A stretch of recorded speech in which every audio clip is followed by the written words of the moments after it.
Ah, I'm here. Sorry. Hello. Hi. It's me. How you guys doing? Um, Welcome back to another stream.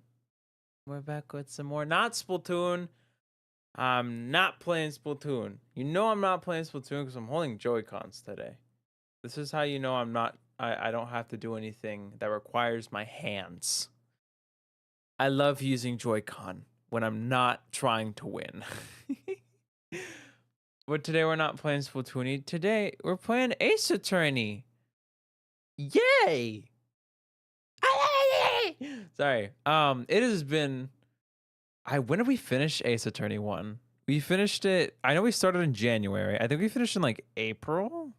So it's been a few months. It's been a while. It's been a little bit. But I'm very excited to play. I'm very excited. I'm gonna open the game because I'm very impatient. But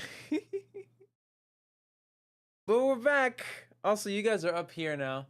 Hi, chat. Hi. I moved you guys. I felt like it. I also made a new starting screen. Did you guys see? I spent like 2 hours on it. Anyway, a button. Oh. I can't smell sound. Yay. Ace Attorney. If you guys don't know what Ace Attorney is, I think now is a good time to explain. Ace Attorney is a court game. It's attorney game. Yeah, lawyer game. Objection. Yeah. I'm really good at this. I promise. Yes. Hold it. Take that. Not so fast. Anyway. Chair, can you stop squeaking? Basically, something bad's gonna happen, and it's our goal to defend the good people from being accused of very bad things. In short, to introduce to our lovable cast of characters, we have Mr. Phoenix Wright himself. Phoenix Wright. He's the main character, the character we play as, though he is not us, so to speak. We're more so controlling him, so to speak, if that makes any sense. Then there is Miss Mia Fey, our mentor, and dead person. She's dead. And she, along with her sister, I'm getting to her in a moment, are part of a family of mediums, spirit mediums to be precise. Maya is the little sister of Mia, and she is alive. She's alive, guys.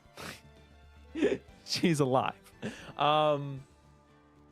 She is a spirit medium in training and is trying to become a spirit medium, and is helping us. She's helping us.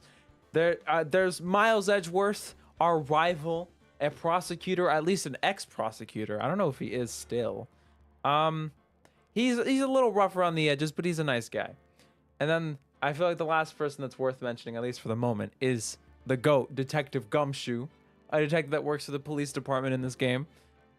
Very nice, very funny, a little stupid. Oh God, I miss voice acting these characters. I'm sorry. I wanted to get, yeah, and this is the judge, who's just the judge. He's a little sassy sometimes, but he's a cool guy. Anyway, I hope that unnecessary exposition was enough to stall for everyone to flow on in that wants to watch the stream. I'm done stalling. Let's play some Ace Attorney. Not this game. This game. Phoenix Wright, Ace Attorney, justice for all. Yay. Okay. Man, he look kind of nice though. Hello. How you doing, man? Anyway, I do not like men, guys. Don't you dare accuse me of such a thing.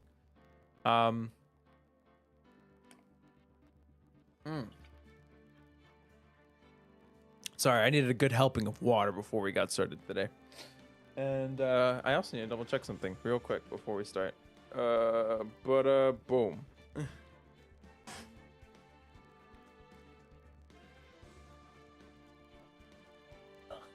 Okay, I promise I'm really good at preparing my stream. Don't tell Tears, you know, barking repeats, please. That's what I'm saying. I want to hear the Gumshoe voice. Hopefully I can still do it. Anyway, before we get started, I should probably say hello to everyone in chat because I haven't done that yet. Hello, Calamar. Hello, Joltify. Hello, Leah. Hello, Starfish. Hello, Silver. Hope you guys are excited to play Ace Attorney. I'm done stalling. It's 10 minutes into the stream. I feel like it's appropriate to start now. Let's play the Lost Turnabout. See? Okay. Hello, Joseph. Welcome to the stream.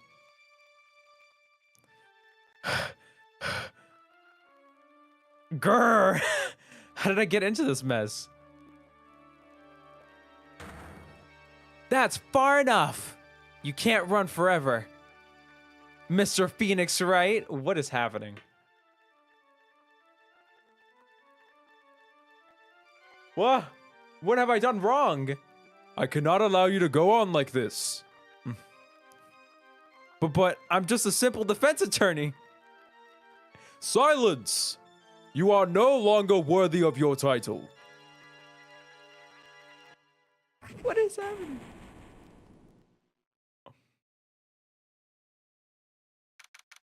September 8th, 9:08 a.m., District Court, Defendant Lobby, number 1. What is happening? Nice way to start the game. They have to keep playing Ace Attorney or else I'm gonna get spoiled from this. That means you can't spoil me. That's a banger ringtone. I like that. What a nightmare. Can that stop playing? And I bet it was this ringtone that caused it. I really shouldn't be dozing off right before a trial starts anyway. Beep. Huh? Looks like they hung up. Ah, good. I finally found it. Talk about a close call. I hate to do this to you, but... it's nothing personnel, Mr. Attorney.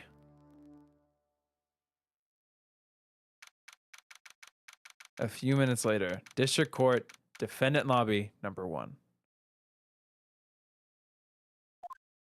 What's happening?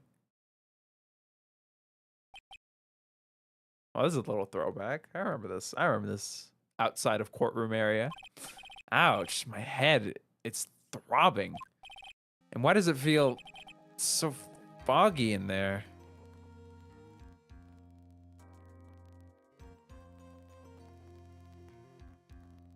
Sorry, I miss Ace Attorney OST. I'm gonna bump this up a little bit. Let's go that much. Love the narrating, bro. I have a lot of fun doing this too. Where did we leave off last time? This isn't really connected to where we left off in the first game. This is kind of like, this is as much of a surprise it is to me as it is to you guys, considering I feel like I remember the last game pretty well. At least I don't think this is that connected to the ending of the last game. Good morning. Ah. Good morning? What's wrong? You don't look well. People are at their best first thing in the morning. Where's that fighting spirit? Sorry, but can you please turn the cheeriness down? My head sort of hurts. Roger that. Am I in trouble or something? Huh? Trouble? Wait, never mind. You're a policewoman, right? I thought maybe I had done something wrong. What? What are you talking about? I'm the one in trouble. Oh. What? I'm placing my life in your hands today, Mr. Phoenix, right? Life in my hands? You promised me. You said you would prove up that I was not guilty. Not guilty? Just when I thought all hope was lost, when all the other lawyers had laughed me off. Leave it to me, you said. You, the one and only Phoenix Wright, came to save the day. And just like that, I was moved to tears, sir. I'll never forget what you're doing for me, ever. What is this girl babbling about? Actually, I really love to watch court proceedings, and I always root for you to win. When I'm off duty, I like to come here and... What's wrong? You've been acting really strange and you keep staring at me. Sorry, I need water. I'm not used to this. Oh.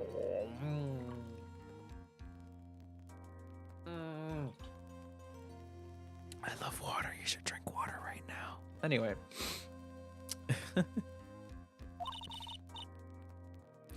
You're making me kind of nervous, sir.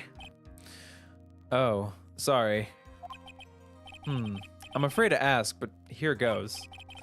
So this might sound bad, but who are you? What? Mr. Wright, how can you say that? Why'd you drink it like that? Listen, I'm thirsty. I need water, man. I need more.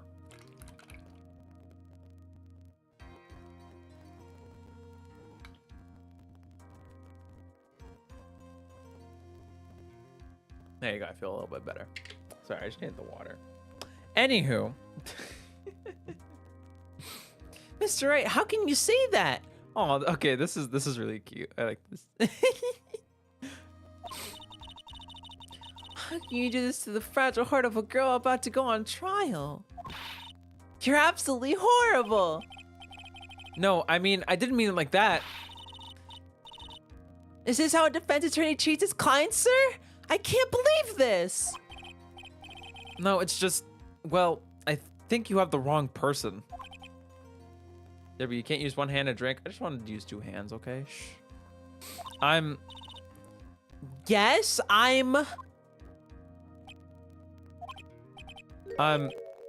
who am I? Why am I drawing a blank?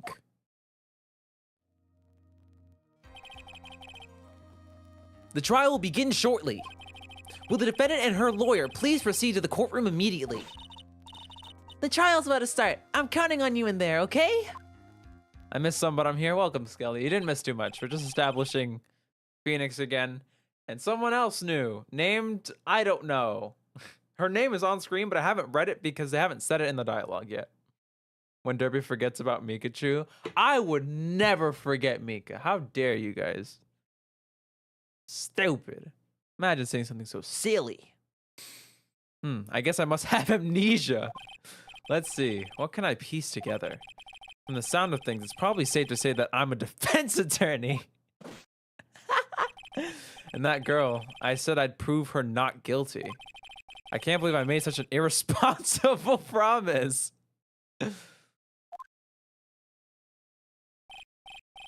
Arg, someone please. Tell me it's just a bad dream. Why do I get the feeling this is one dream I won't be waking up from? The gulp is so cliche. Hello, Agnes. Look at the shoe. December 8th, 10 a.m., District Court, courtroom number 2. God, this game feels so good to play. Oh, this guy again. All right. Court is now in session for the trial of Miss Maggie Byard. I can't say this name. Maggie Byard. Okay. Of Maggie Byard. The prosecution is ready, Your Honor.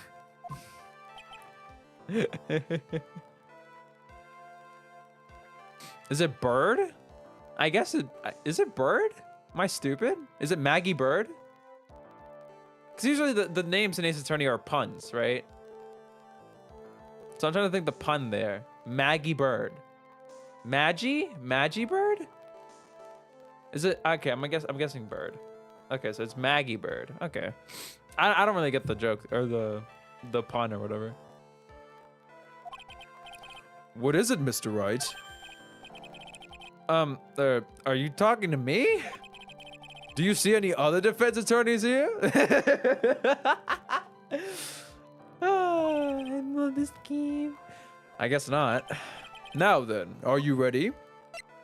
Well, I want to say no because it doesn't seem like I'm very ready.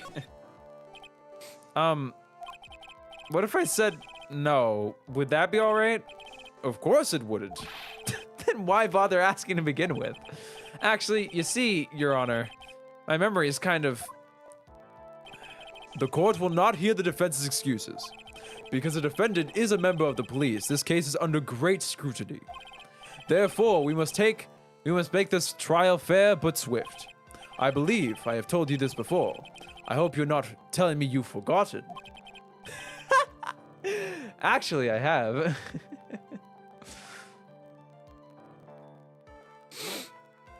I love how wide-eyed the judge is. It's so funny. I love the expressions too. Mr. Payne, your opening statement, please. Yes, Your Honor. I'm sure you're well aware. The defendant is accused of killing her lover. Again? Really? Really? Really? Really? Okay.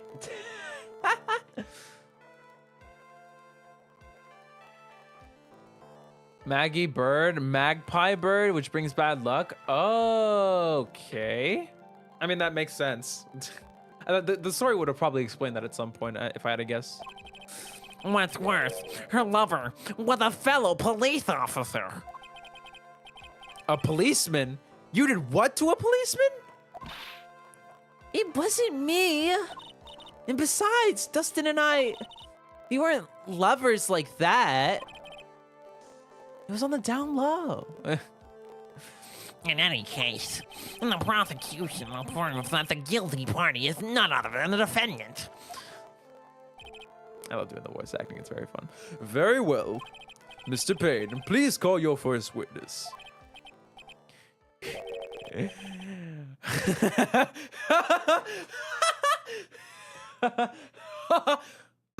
Anyway. It's been a while, Mr. Wright. Let's see what you've learned since the last time. I won't show you any mercy this time, rookie. Do we even have evidence? I don't really think so. Okay, and who are you again?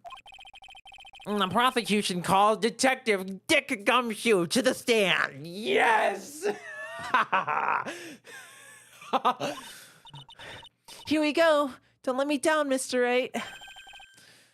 Nowhere to hide. I'm so dead.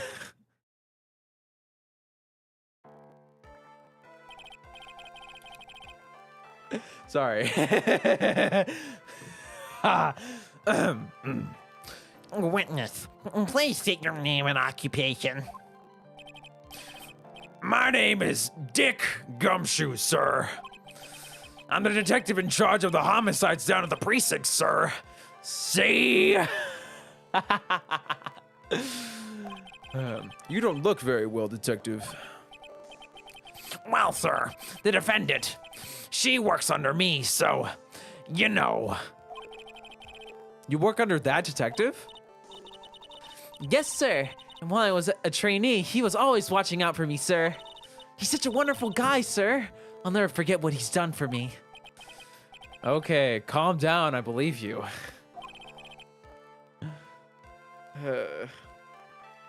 Detective Dick Gumshoe, please describe for us the details of this murder. Yes, sir. It happened at the park near headquarters, Expose Park. The victim was one of the local cops, Dustin Prince. He was pushed down from the benches on the upper path, sir. The landing beat up his body up bad and snapped his neck. See? The details are listed in the report that was distributed yesterday. Ah, yes, the autopsy report, correct? Why do I not remember getting a copy? I see everything is in order here. Even the estimated time of death is unusually well documented.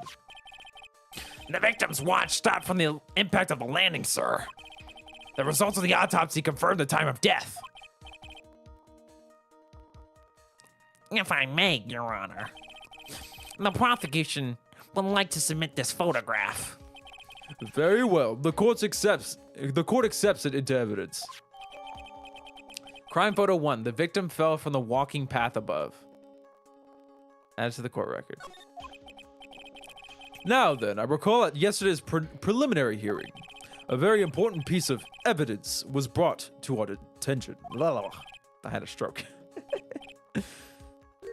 Oh God, I missed that. Oh, I'm so sad. I went to take a sip of water at the quite literally worst time. That was so unfortunate. Yes, sir. Yes, I guess? Mr. Wright, is your head on right today? There was a very crucial piece of evidence found under the victim's body. Was there? Have you lost your mind? Well, actually, it's just nerves. Give me a second. I'll play a little Unity game. We're all gonna stream. What? How can you talk like such an amateur? I thought you were a pro, sir. All right, sir. I'll help you through this. At a time like this, maybe you ought to take a glance at the court record. Court record? Yep. Info about evidence and people involved with this case are all listed there, sir. You can look at the court record by pressing the R button. I don't know what that is. The R button, huh? You really know what you're talking about, don't you? Because I sure as hell don't. What are you playing? You playing Xbox over there? Too bad I'm a cop, right? Just think, I could totally be a legal aid instead. Mr. Wright. Yes, Your Honor? Court is in session. Save your chit-chat for later. Sorry, Your Honor. Well, I guess I'd better check the court record and see what I can find. What was it again? The R button? All right, Mr. Wright. Let's see if your notes are in order. What was the piece of evidence found underneath the victim's body? Let's see here. All right, let's look through our evidence. Let's see what we got. Attorney's badge. It's my all-important badge. It shows that I'm a defense attorney. Cell phone. I found this in my pocket, but I don't remember what it means or how it got there. Dustin's autopsy report. Time of death, September 6th at 6:28 p.m. Cause, broken neck. Body was also covered in bruises. Glasses found under the victim's body. Pieces of nearsighted lenses were found nearby. Crime photo 1. The victim fell from the walking path above, which was this picture. Now, knowing Ace Attorney, this is gonna come into play. But let me not get ahead of myself. We have Maggie Bird, my client. That's the only thing I can recall. The only thing I can recall is that she's a policewoman. Dustin Prince, age 30, the victim, and a policeman. It seems that he was dating the defendant, Maggie Bird. Winston Payne, age 53, the prosecutor for this case, lacks presence, generally bad at getting his points across. And of course, the GOAT, Dick Gumshoe, age 31, detective at the local precinct in charge of the initial investigation. That's all we got. It was glasses. That's simple, Your Honor.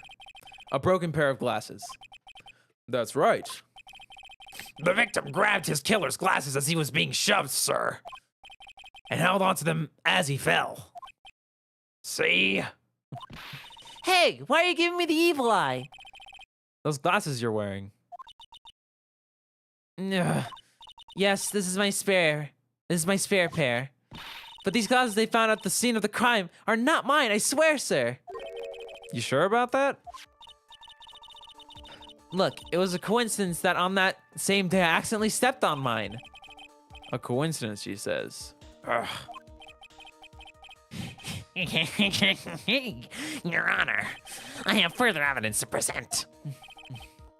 Oh, you have more. And this evidence is very decisive. Very well. Let's hear from our witness about this evidence. Witness testimony, decisive evidence. There's something even more incriminating in the glasses under the victim's body, sir. During his date, the victim was pushed from the bench area, but he managed to write the culprit's name on the ground where he landed. Really? Seriously? I don't like saying it, but it was clear the defendant's name, Maggie. See? With this piece of evidence in the glasses, it's hard not to say that she's the culprit. Seriously. Again.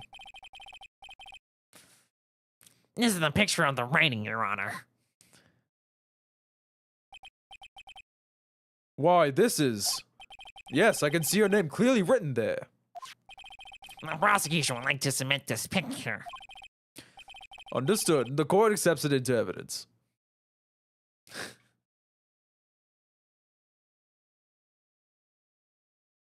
Yeah, no shot, bro. Snapped his neck and managed to write a name in the sand. He was like, quick, I'm about to die. Oh.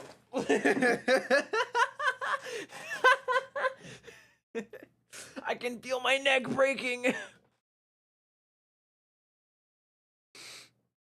Wait, was he even on sand? I thought it was concrete. What is it called? This looks like to be sand. It seems like it's like dropping onto like a sandy like beach area below. I'm not 1,000. I can't like confirm or deny that, but like the way the finger is aligned also aligns with that. Anyway.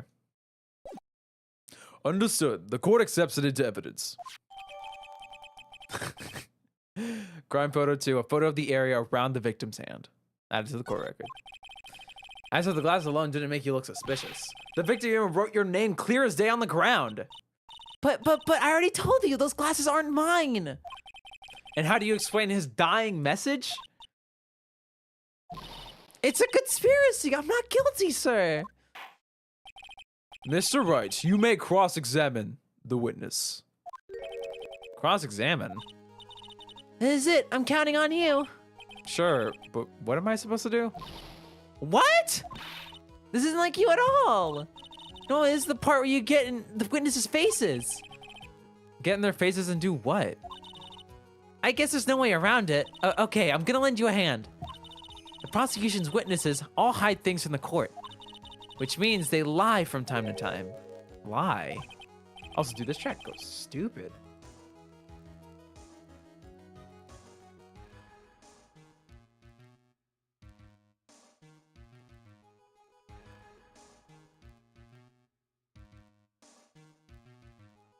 Anyway, you can't tell me this doesn't go hard.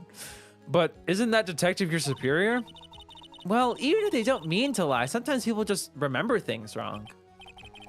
Like that detective. He does sort of look like a scatterbrain. Don't say that about him, man. It doesn't matter. Either way, it's bad for us, sir. That's why, when you question the witness, you have to find and expose their lies. Mr. Wright, your cross-examination, please. Yes, Your Honor. Talk about trial by fire. Here goes nothing. As long as I can expose the lies, we should be all right. Cross-examination, decisive evidence. All right. Let's give this a quick read through. During his aid, the victim was pushed from the bench area.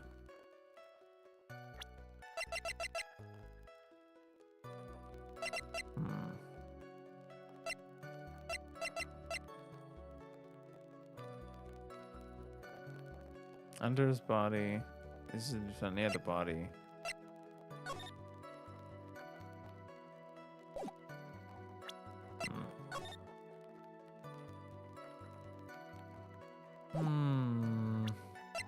Let's keep reading. He managed to write the culprit's name on the ground where he landed. I don't like saying it, but it was clear the defendant's name. Maggie, sir. With this piece of evidence in the glasses, it's hard not to say she's the culprit. Okay.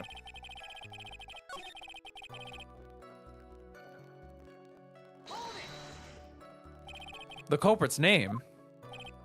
Yeah, I was surprised too. I didn't want to believe it, but Was the name of that of my client?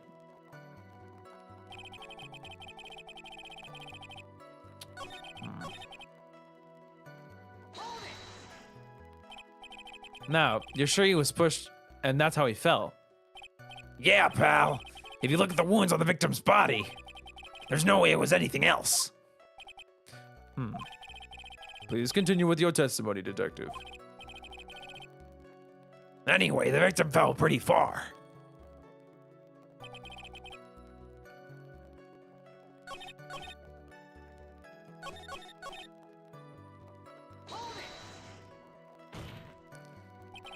Are you absolutely certain? Sorry, pal, but that's what it said. There's a picture of it, no matter which way you look. And so says Maggie. Does it though? Does it though? Wait, hold on. Hold on. Hold on. I'm gonna do something on stream. Hold on. Let's do this. Transform. Oh, I can't do that. Well, now I'm just sad. Hold on. Does it though? Does it? Can I do? I want to rotate. Oh, it's because it's locked. So stupid. I have the layer locked. Okay. Try this again. Rotate 180. I don't know if that does that read anything? Okay, yeah, no, that was, yeah, maybe that was a little stupid. Never mind, guys. False alarm. I don't know. Maybe if I flip it upside down, like the M could be a W, the G's could be B's. I'm coping, okay. He's got a point. Hey, hold on. Huh? Don't ha me. I know the picture says Maggie, but Now that she mentions it, something does feel kind of off about this picture. that's how you know you found a contradiction. Now hurry up and present some evidence. So that's what spotting a contradiction feels like.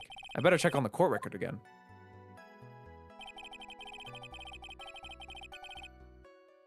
Oh, would he write upside down? Shh.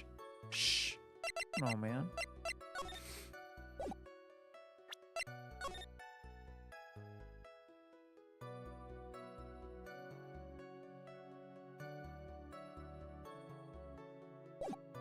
I feel like an idiot for already, like, semi-struggling right now.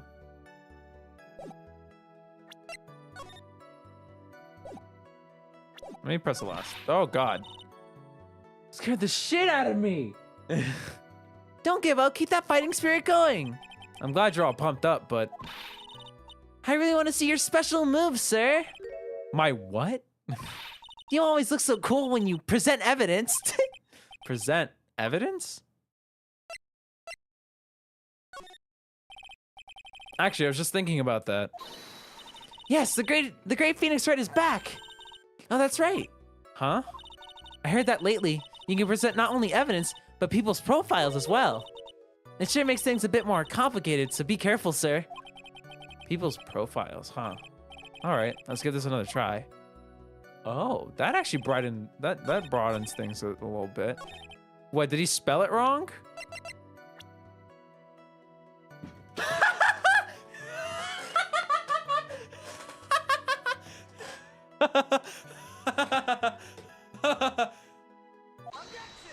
Oh, that's hilarious. Oh, that's so funny to me. Also, this frame is really funny. He's just like, I'm not saying anything yet. Objection! What is it? What's come over me? Without thinking, I just blurted out, objection! If anime was in the court. And I yelled it at the top of my lungs, finger outstretched, ready to take on my opponent. What a rush!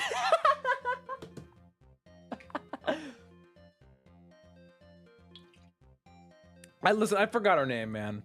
Her name's dumb.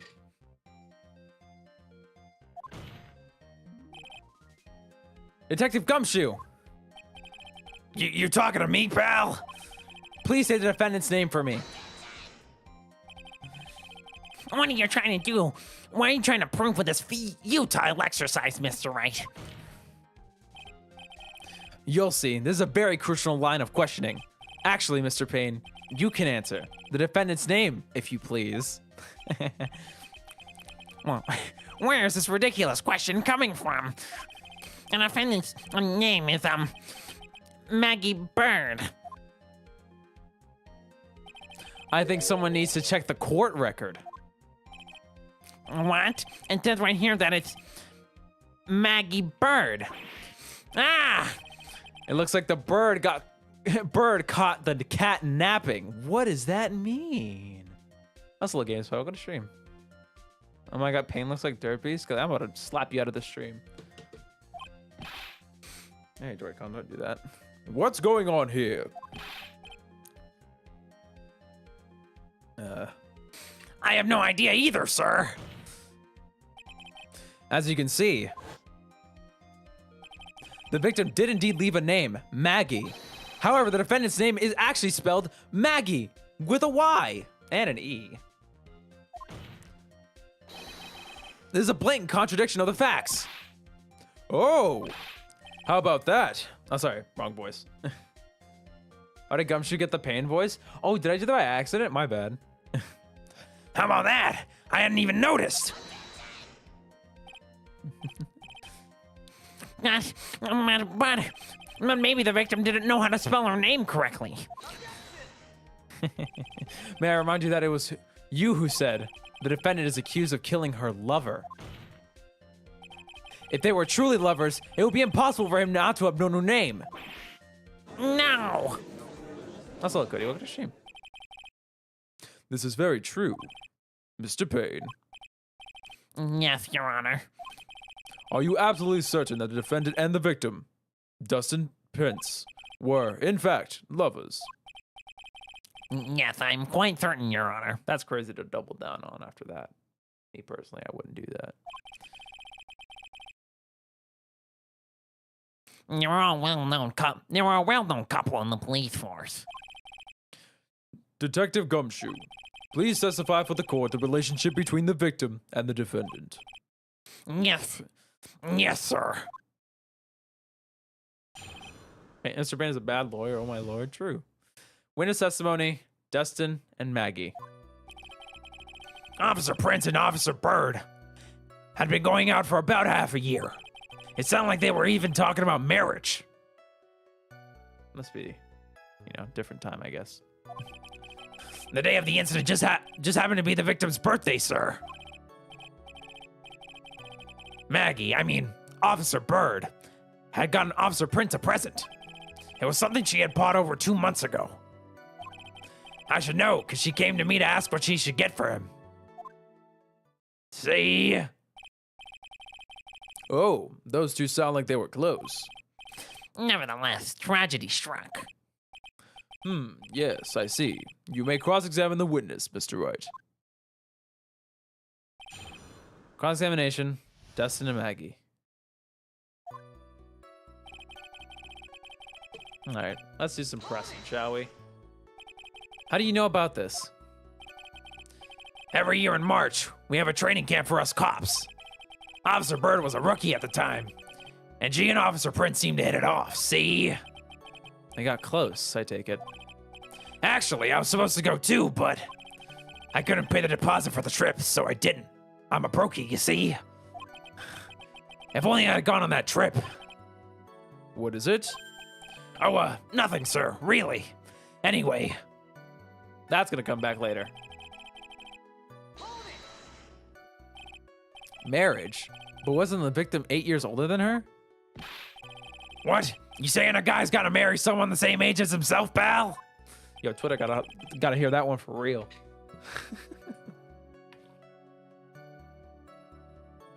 No, that's not what I meant at all. Detective Gumshoe and Dustin were only a year apart, you know. I think this fella has a ways to go before marriage. Mind your own business, pal.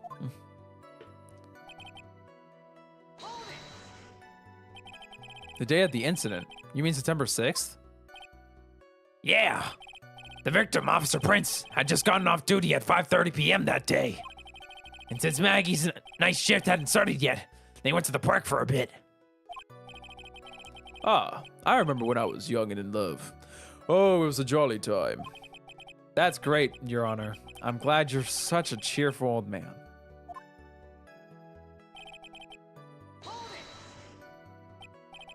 You seem to know a lot about the defendant. Well, that's because, I'm her boss. And I've got to watch out for my subordinates. Also look at what to shame. But even what she was going to give as a present, isn't that going a bit too far? Hey, pal, watch what you say. Dude, doing Gumshoe's voice for extended periods of time is really difficult. Hold on, I need to take like an extensive water break.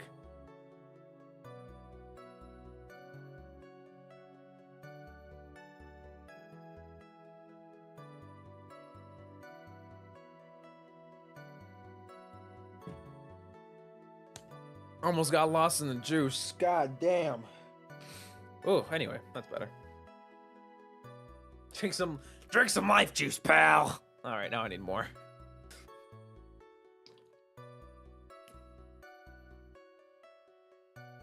Oh, my lord. All right. As I was saying, I got water on my shirt. Yippee woo hoo. I know everything that happens under me. If someone so much as scratches their... I really don't need to know that much. Maybe how much water do you need? Enough to make my voice not or itch. Mr. Wright, please refrain from badgering the witness. He didn't badger him. What? I agree, even if this witness has a crush on the defendant.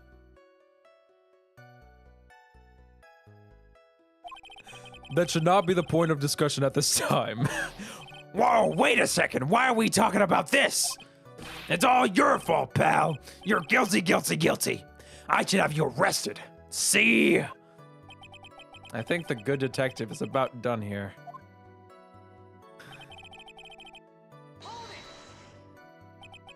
We're gonna need some refills? Maybe. This is gonna be a long stream. We're not even an hour in. Over 2 months ago. Yep. She's a very considerate woman, pal. So, what was his birthday present?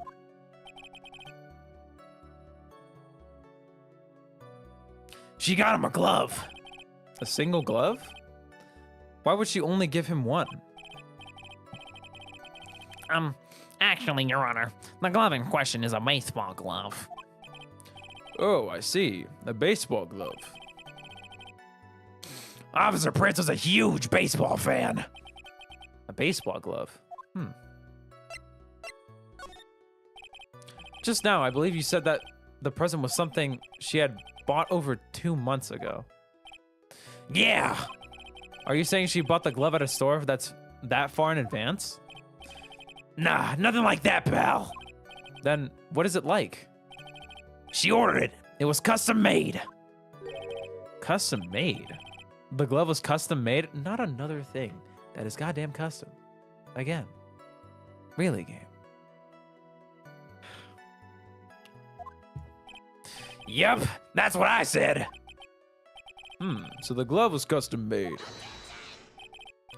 Your Honor, I really don't see how this glove is related to this case. Yes, it would seem that there's little relevance. What do you think, Mr. Wright? Do you think this glove is really relevant to this case? I don't know where this will lead me, but... Of course it is relevant! That glove is the key to this whole case! Yes, bluffing to the max! Now this is the Mr. Right I know. I'm so happy you're back, sir. I was wondering how long it'd take. This is great. Pressing people. It feels like I've done this before. As if I used to do this to squeeze information from even the most tight-lipped people. Huh. Very well. If you are that convinced, then let's hear some more about the matter. Actually, Sorry. actually, I brought the glove with me today. And? Why didn't you say so earlier? Hurry and show the glove to the court. Well, I didn't think it had anything to do with this case. Anyway, this is it, sir. It's, rather yellow, isn't it? Baseball glove. A birthday present from Maggie to the victim. It was custom made. Added to the court record. Hey, Debbie, what did I miss? We're getting started on the first trial of this new game. Ace Attorney. Justice for All. Right now, we are helping the defendant, Maggie Bird. We have amnesia because someone hit us with a fire extinguisher. And we're talking to Gumshoe, the witness to the murder of Officer Dustin Prince. He was shoved off a park bench into the beach / ground below. His watch broke, showing the time of his death, or the time of his fall at the very least. He died because of a broken neck, bruises all over his body, a pair of broken glasses under his body, and he wrote the name Maggie wrong in the sand. / concrete, I don't know. I think that's everything I need to catch you up on for the moment. All right, anyway.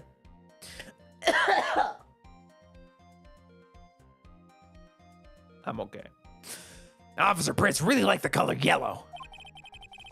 And that's why you had it special. I had to special order it? Yep, that's right. That and one other reason. I think this court has said enough. It is clear that the victim and the defendant were involved with each other. Yes, that is correct, Your Honor. Now, if that is true, it brings up an important question. Was the name Maggie really written by the victim? I see your point, Your Honor. Detective Gumshoe, please tell the court a little more about the name on the ground. Yes, sir. Witness testimony, writing on the ground. We first looked into the handwriting. Unfortunately, we couldn't confirm that it was the victim's handwriting. Next, we checked the victim's pointer finger. We found that there was sand trapped under the victim's fingernail. There was also scratches on his skin that were caused by him writing on the ground. From this, we could confirm that the victim wrote this name with his right hand. Yes, a perfectly logical conclusion. Now then, Mr. Wright, you may cross-examine the witness. Thank you, Your Honor. Cross-examination, writing on the ground. Let's go. Yo, Leah? Question mark? That's a little girl actress here. But can you really determine handwriting based on a sample written in sand? Hey, this is why amateurs are amateurs, see? We're not a bunch of simpletons, pal. Scientific investigation in this country is actually pretty good. I believe it's time to get back to the real point. Agreed, Your Honor. So what was the result of the investigation? Was you gonna go around the victim's handwriting? So in the end, you couldn't confirm it? Hey, don't you look down on us. I told you, we're not a bunch of simpletons, pal. Everyone knows you can't find out everything you want with scientific investigation. I've never heard that before. Me neither. Also, Sonic Boss question. Nor I. I never heard anything like that at a police academy, sir. Okay, so I made it up. Anyway. Next, we check the victim's pointer finger. Oh, no. Hold on.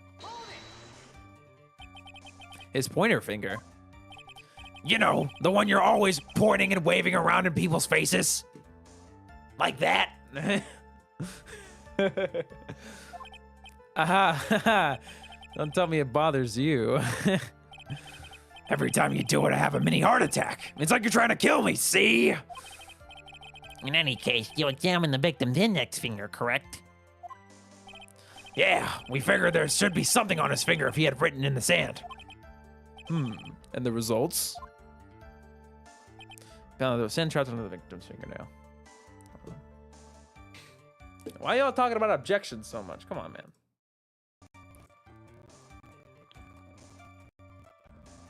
Ugh. I've been telling you guys how much I miss playing this game, by the way. This game is really fun. Anyway. Alright. Let's go. Press time. You see the smile on my face. This is because I love Ace Attorney. Anyway. And what does that prove? Well, it proves that it proves that I had a stroke. It proves that he did write the name with his own finger. Yes, which explains why there was sand stuck under his nail. I guess he's right. And there's more. Be a competitive Ace Attorney streamer? What does that even mean? scratches on his skin. Yep, you can't see them with your naked eye, but they're there. That is incredible. Sure is. That's the power of scientific investigation. They're so small that we had to use a magnifying glass, like a really strong one. It's got that really scientific sounding name. You mean a microscope? Yeah, that's it. We used one of those and that's how we found them. I can't believe this guy doesn't know what a microscope is. I almost said a stethoscope. And this is a confront that the victim wrote with this name of his right hand. Are you absolutely sure? I believe in the power of science. I wonder if my evidence is solid enough to counter with. Listening to this, you would think there was only one conclusion. The name was definitely written by the victim. But don't you think that would be really strange, sir? Dustin really wrote that message with his right hand. Do you think I would have gone through that much trouble to get him his present? The present? What about it? Wait a minute. Hold on. I need to read that again, because I don't think I read that correctly. If Dustin really wrote that message with his right hand, do you think I would have gone through that much trouble to get him his present? That's a good point. Also, hello, CJ. Welcome to stream.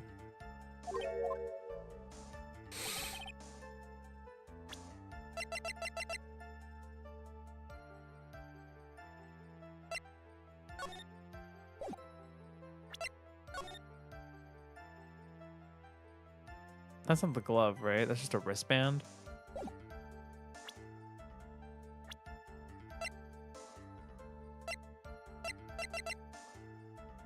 I have a feeling I know what it is.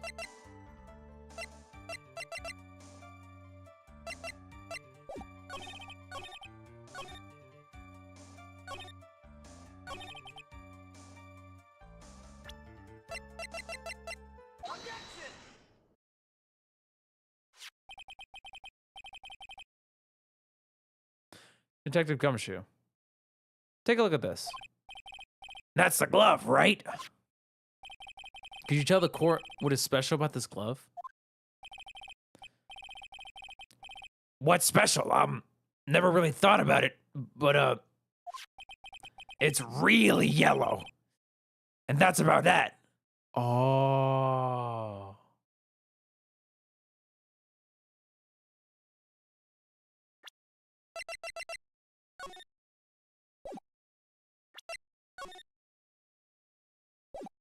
Huh. There's something in my brain, but I'm not actually sure if I'm right. And that's about it. Yes, it's really yellow. But that is only one of its qualities. Huh? There's another reason why it's special. And what would that be? It's very simple. This glove is made for a left-handed person.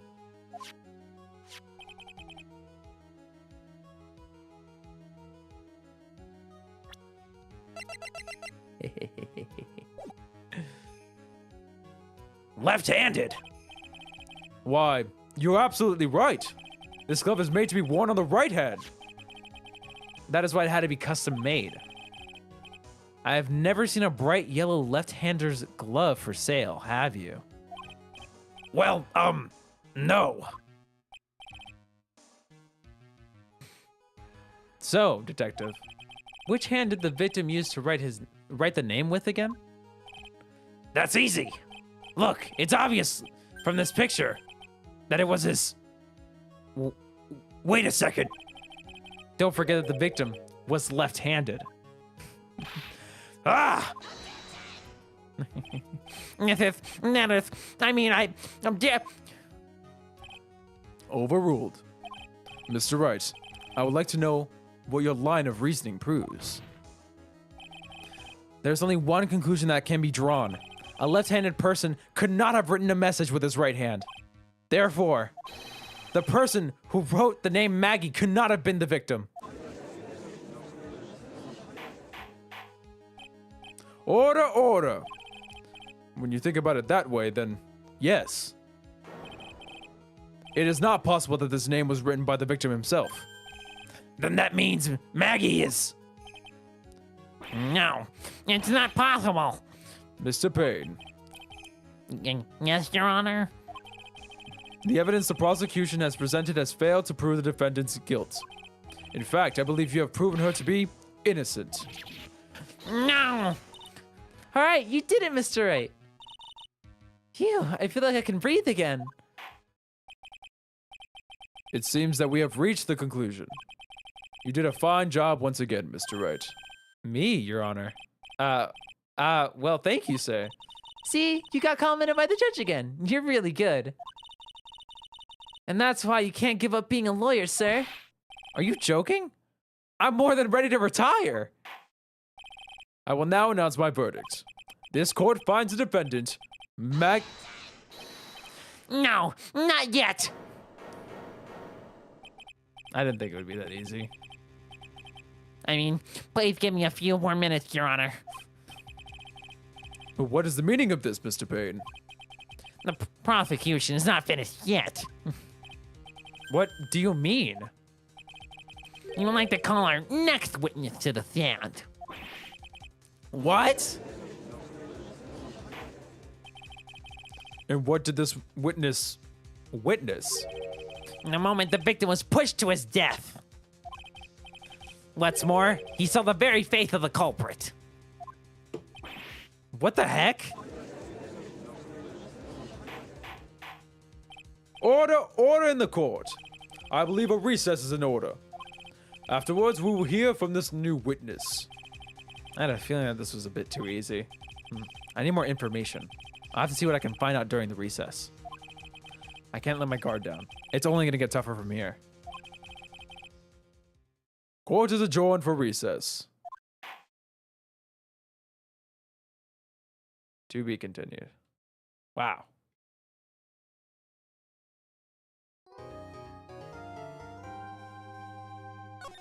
It's been a Brit since you've saved. I'm gonna hold on to these two save files, so we'll save in slot 3. PWAA. Justice for all.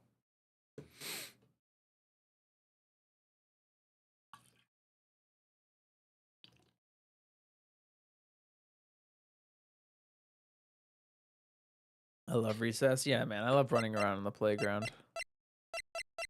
All right, you fellas ready? Ah. Ugh.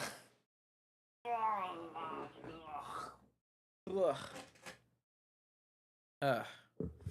Anyway.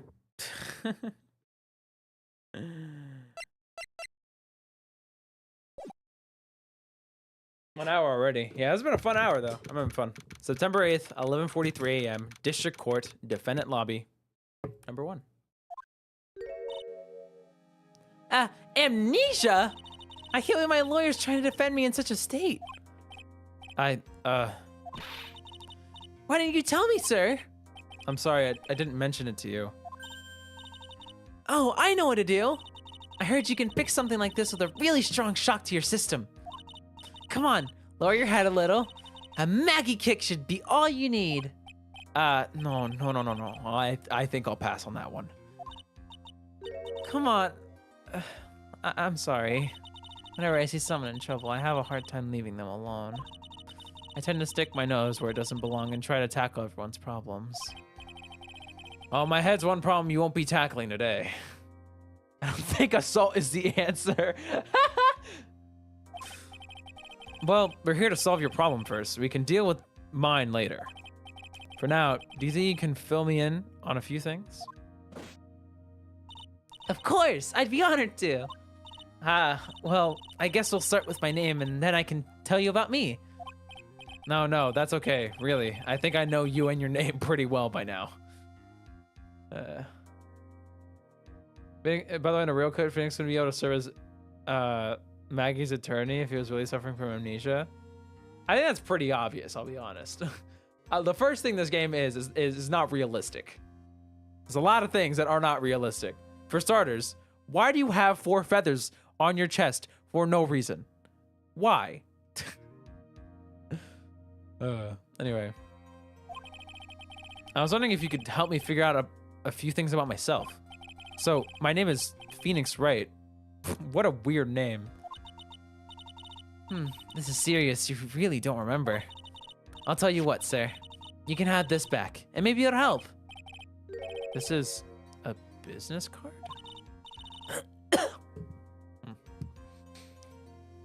Ugh. I got this from you. It's my most prized possession. You can borrow it for now, but please give it back, okay? Okay. There's some numbers written on the back. Oh, that's your cell phone number. Phoenix's business card added to the court record. It's my business card. I handwrote my cell phone number on the back. She thinks it's like an autograph or something. I guess for now we should stop talking about me and start talking about this case. This case? Yep. Can you tell me anything that would be helpful for me to know? What can I tell you? I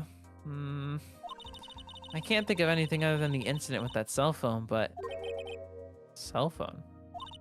Yeah, your eyes lit up when we talked about it at the detention center, sir. Hurry up then and tell me. This might be very important. Okay, Roger. It was on the day of the crime, just before 6 p.m. I picked up a lost cell phone while on a walk with Dustin.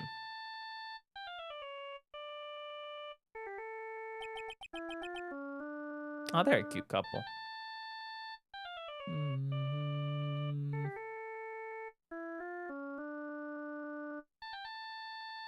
I was just gonna keep going, okay. All of a sudden, the phone began to ring. Hello? Oh, thank you. I've been searching for my phone. Is this yours? Oh, I'm glad you called. You can meet up and I can get this back.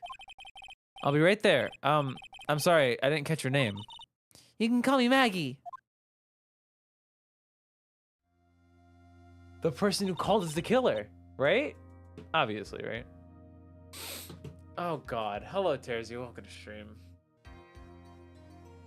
Hope you're doing well. My eyeballs. Okay. Everyone's like, Terzi, stop. Oh, that's the same phone? Yeah, the same phone we have. We have the phone. Yeah. We agreed to meet up at 6 p.m. Dustin and I waited for the person to show up, but they never did. So where's the phone you found now? I gave it to you yesterday. Huh? To me? Is it that phone in my pocket? You mean this? Do you think it has anything to do with the murder? Cringe, Terzi. Okay, let's not call Terzi cringe. Just give them that eyebrow emoji. You know what I'm saying? The good old. I don't really know, but if my eyes lit up.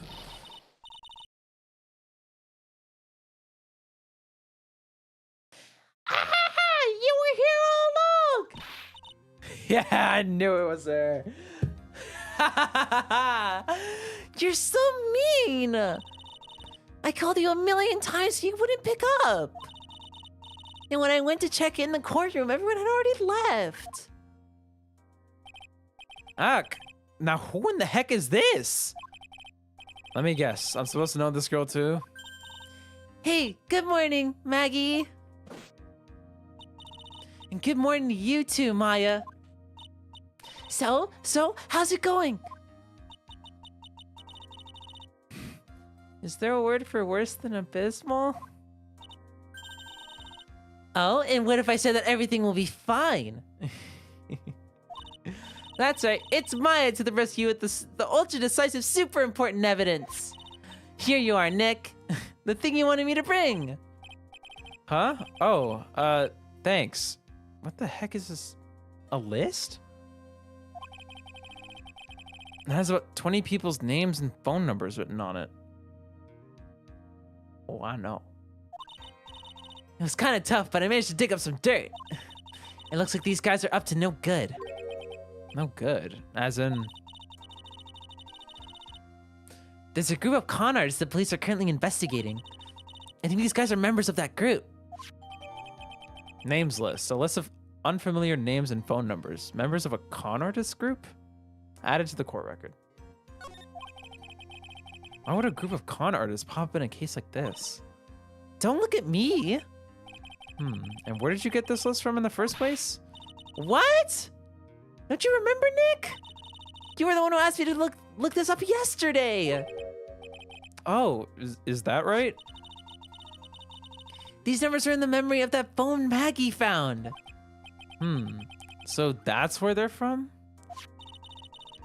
You're not forgetful these days, Nick. I hope I never get to be a forgetful prune like you. Maya, actually, Mr. Wright is... Mr. Wright. Sorry. Mr. Wright, recess is now over. Please bring the defendant and return to the courtroom immediately. Oh, oops. Guess you have to get going. We can talk about you being old later, Nick. Wish us luck. I have to differentiate their voices. I have to like tweak her voice a bit. I guess I have all the pieces now, more or less. All that's left is to put it all together. I'm not going to lose this. I can't. Come on, Nick. Better get a move on. Yeah. Oh man, we gotta go back to class. Yeah, man. Recess is over. SMH. September 8th, 11:54 a.m. District Court, courtroom number 2. Also, Skelly, I think you missed the funny. That's okay though.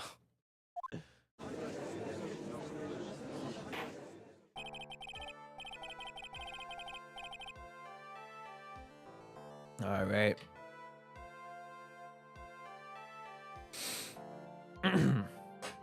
Court will now reconvene. Please call your next witness to the stand, Mr. Payne. Yes, Your Honor. Well, before I do, if I may say a few words. What is it, Mr. Payne? It's about the next witness. Yeah, the tendency to say things that rub people the wrong way, you see. So I ask that the court might be a little lenient on. There was no need to give preface. Just hurry up and call your witness, please. Yes, Your Honor.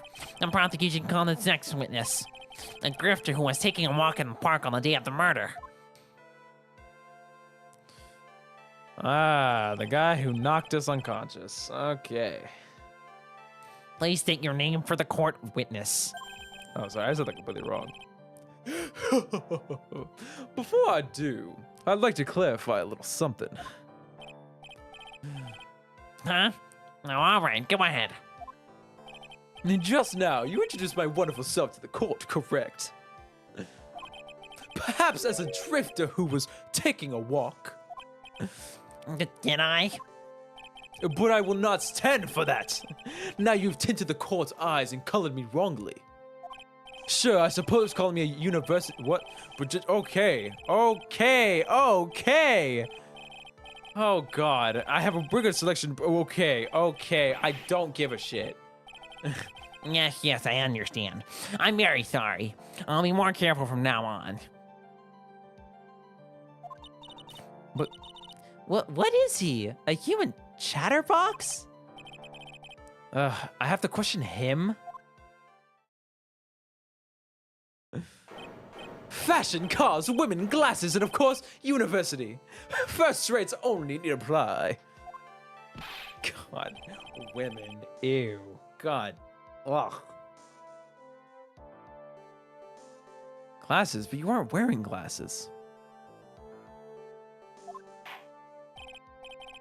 That's enough. Your name, witness? Oh, is that how you want to play this?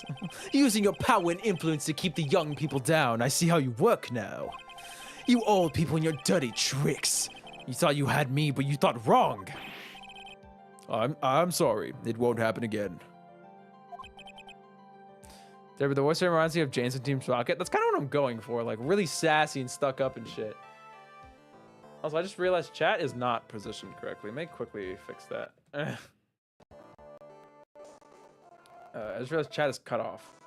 Let me, I'll give that a little fixie. Alright. Chatty chat, chat, chat. There you go. Save. Alright, there you go. Come back to me, chat. Boom. There you go. Now it goes to the top like it's supposed to. Alright. Oh, man. I forgive you. All right, I suppose I can tell you my name. I'm Richard Wellington, the drifting virtuoso, with a PhD in drifting, as it were. If you wanted to, you could call me a university student in transit. Ahem, Mr. Wellington. On the day of the murder, you were strolling through the park, correct? It would appear that you are attached to that word. If you must, then by all means. But I remind you that I am in no way a prepubescent boy, out on a walk with Mummy. If you must know, I am. Anyway, please testify to the court what you saw during your walk through the park. See, you said it again. Taking a walk. You know, you. What you witness will do, Mr. Wellington. Wellington. Witness testimony, what I saw on that day. Sorry, I love doing this guy's voice. His voice is so goddamn fun. I don't like this guy. I love talking for him, but yeah, he's definitely a guy who would be like, oh, hello, lovely lady. May I take you out for a night on the town? Take you back to my place and have a little fun. And I'd be incredibly uncomfortable.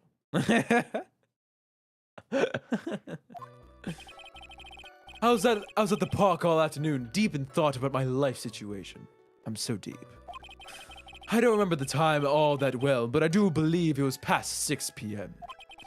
All of a sudden, a police officer falls from above, right in front of my eyes. Why is he kneeling on the ground like that? He's like, Nani? Can this be a reaction image? Can someone make this in a reaction image? This shit is so funny. I'm gonna probably screenshot this ad for stream or something. This shit is hilarious. Without a thought, I looked up and there I met the eyes of a charming young lady. Of course, I remember her sweet face. It was that of the pretty defendant there. The only other thing I saw was the banana that fell with the police officer. Banana. That was certainly a decisive testimony. Decisive? Nick, did you hear what he just said? Yeah. That's all you have to say? How can you be so calm? It's strange. My mind is very calm and clear. Maybe it's because I believe in my client. You mean Maggie? Yes, and if she really is innocent, then that can only mean one thing. That guy is lying. You may now question the witness, Mr. Wright. I'll find out the truth no matter how well you craft your lies. My first instinct is the banana not being a banana. Alright. What I saw that day. At the park all afternoon, deep in thought about my life situation. So you were at the park all afternoon? You seem to have a lot of free time. That was very rude of you. But then again, what can I expect? That's what you get from a man who graduated from a no-name trashy university. No name? Trashy? Now, this might be hard for a mush-headed, feeble-minded baboon like you, but I have to think very carefully about the future of our great country. But I thought you said you were thinking about which college to go to just now. Oh, please. Which university I go to will directly affect the very future of this country. That arrogant little snot. I don't know the time all that well, but I do believe it was past 6 p.m.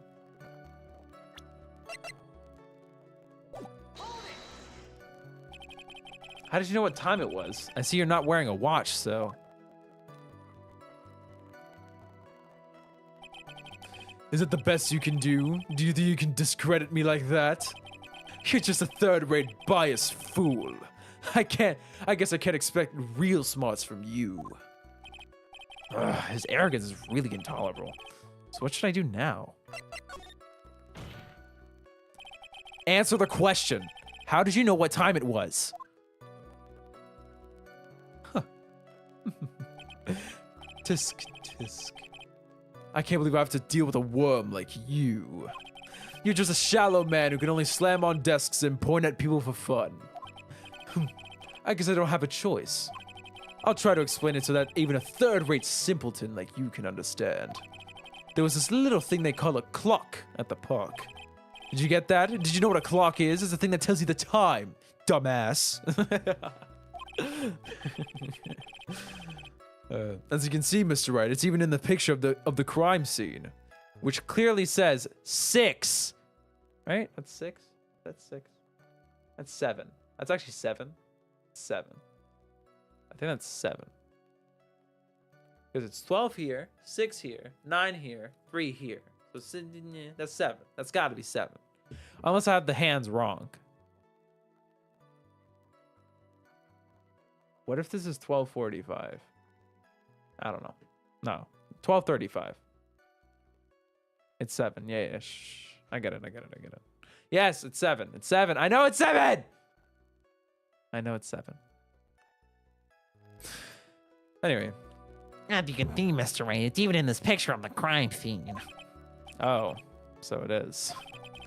I looked at that clock and that's how I knew the time. But if you ask me... Okay, shut up! I don't care! And yet again, another flood of meaningless words. Talk about a first-class waste of time. In any case...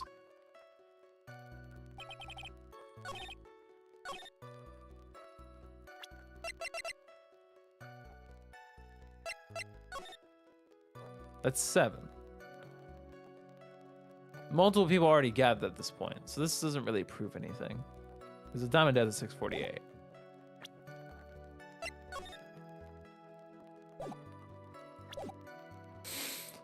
Alright, all of a sudden a police officer falls from above right in front of my eyes. Alright, and how did you know he was a police officer? You obviously have no idea how powerful my deductive reasoning skills are. With one glance, I could tell just what kind of occupation he held. That shoddy do-it-yourself... Oh, God. Oh.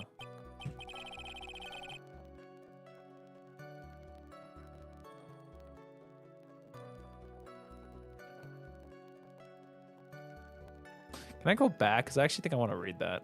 Okay, whatever. Oh, and I suppose it was also because he was wearing an officer's uniform. Shouldn't that statement have come first? Wow, that's pretty impressive. Hey, Nick, you think he's figured out what I do? Even I haven't figured that out yet. Without a thought, I looked up and there was... Okay. Are you sure you got a good look at her face? Animals have this thing called an eye, Mr. Wright. They use this eye to see things. In the case of humans, we have 2 of them. Yes, even you. I don't care if I had them or not. Did you or did you not get a clear look of her face? That's what the witness was just about to get to. I would like to request that Mr. Wright not use such a loud voice during questioning. Sustained, Mr. Wright. Please refrain from raising your voice in this court. Then please don't make me have to raise my voice. Are you finished? I'd like to continue if that's all right with you. Okay. So you're sure you are not mistaken? Please, don't confuse your pitiful train wreck of a life with mine. I'm what you call a famous brand name product, while you are only a cheap imitation. There is no way someone as magnificent as myself could have made a mistake. Of course. Oh, ho, ho, of course. Did you notice anything else of interest, witness? The only thing I saw was the banana that fell with the police officer. I definitely want to know what he's going to say about this. The banana. Well, it was actually more... Oh, God. Well, it was actually more than just one. More like a bunch of bananas. Now, what would a bunch of bananas be doing there? And why would I know such a thing? I'm only telling you what I saw. That's actually really strange. Mikey never mentioned anything about a bunch of bananas. That's it, Nick. He's got to be lying about the bananas.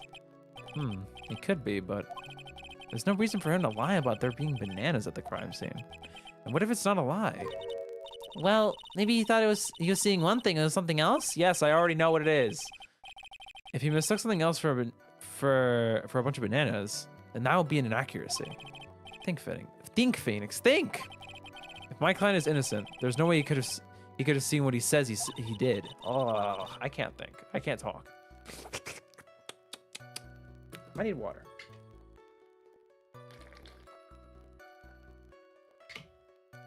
Which means if he can somehow show he's lying.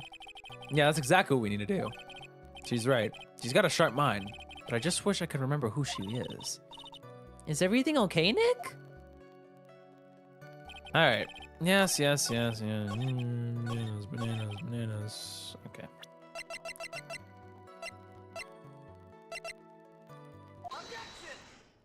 Good time, boys. Mr. Wellington, I believe I have the bananas you saw right here.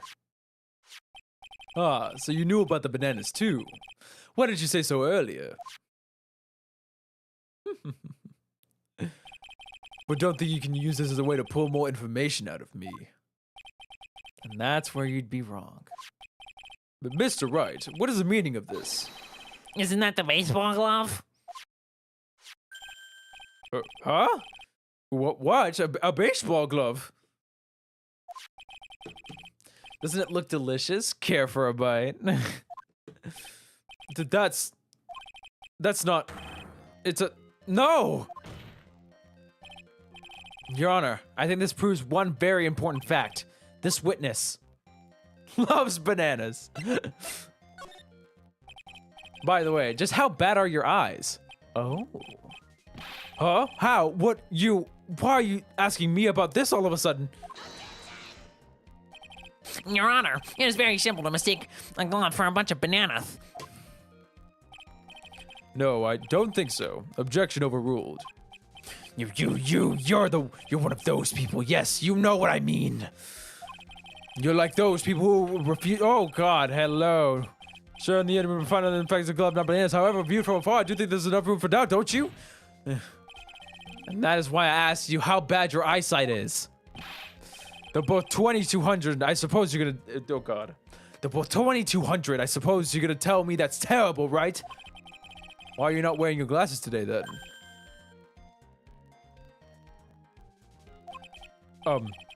That's because I lost them recently, you see? Of course, I was planning to getting a new pair made right away. But you know, my glasses are no ordinary glasses, so to replace them.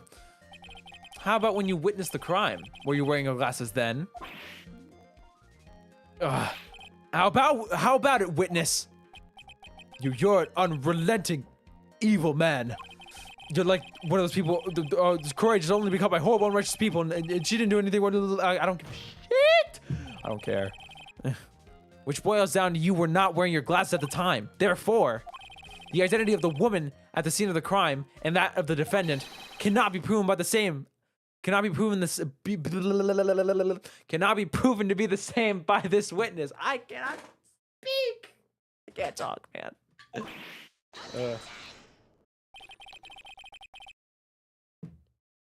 All right. But the height difference was only 9 feet. It was very possible for him to see the face of the culprit standing on the upper path. Witness, please be more accurate in your testimony. Remember, a person's life is at stake. Yes, Your Honor. Now then, please continue with your testimony. In fact, I said a vision of 2200 be legally considered blind. Wow. Please tell the court what happened next, in the moments after you witnessed the crime. Witness testimony, what happened next? The girl on the upper path ran away as soon as she realized I was there. After that, I immediately called the police station to report the crime. It must have been 6:45 p.m. when I made the call. Seriously? Really, man? You doubling down on this? They must have a lot of free time on their hands since they showed up within 10 minutes. So the person who was on the upper path saw you and then ran away. Yes, that is correct. Which is why even someone without a superior brain like mine can understand that. That girl is the murderer. You may question the witness now, Mr. Wright. Alright. Cross-examination. What happened next? You guys already know what I'm gonna do, right? So, if we already knew... actually, oh dear. Okay. Might not be able to... Wait a minute. Immediately called the police station to report the crime. It must have been 6:45 when I made the call. If he said it was immediately called, it has to be at least like within 2 minutes of this time, which is not. This is 15 minutes after. Let's press these two first. Immediately, as in immediately. I mean, sure, a minute might have elapsed before I did, but that's the duty of every good citizen, or did they not teach you at your pitiful school? You think people learn about how to call the police in college? Hey, Nick, I think you should take a look at that court record for a second. Alright, I'll press this too. How do you know what time it was? That detective told me. You know which one I mean. The one with the jacket that makes him look like a dropout from a no-name high school? Hey, pal, I graduated from a pretty good, top-ranked college, see? I don't believe this. It doesn't matter. I don't believe I was mistaken on what time I called. And if I am wrong, then that detective obviously doesn't know how to tell the time. What? Why you? You're just some lousy kid who... I think the court can see your point. Anyway, how did the police respond? I don't think there's any point in pressing this any further. We're gonna go ahead and just, you know. It's objection time, boys. Mr. Wellington, would you please take a look at this? You mean the victim's autopsy report? According to this, the murder occurred at 6:28 p.m. So, what of it? You said that you called the police station immediately after the murder took place. However, by the time you had called the police, it was already 6:45 p.m.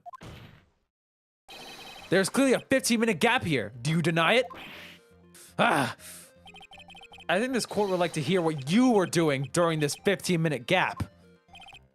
The witness was in shock at the time after witnessing a terrible murder. It's only to be expected that he would be a little dazed. 15 minutes is hardly what I'd call a little dazed. Mr. Wellington. Yes? Explain yourself. What were you doing during those 15 minutes? Answer the question.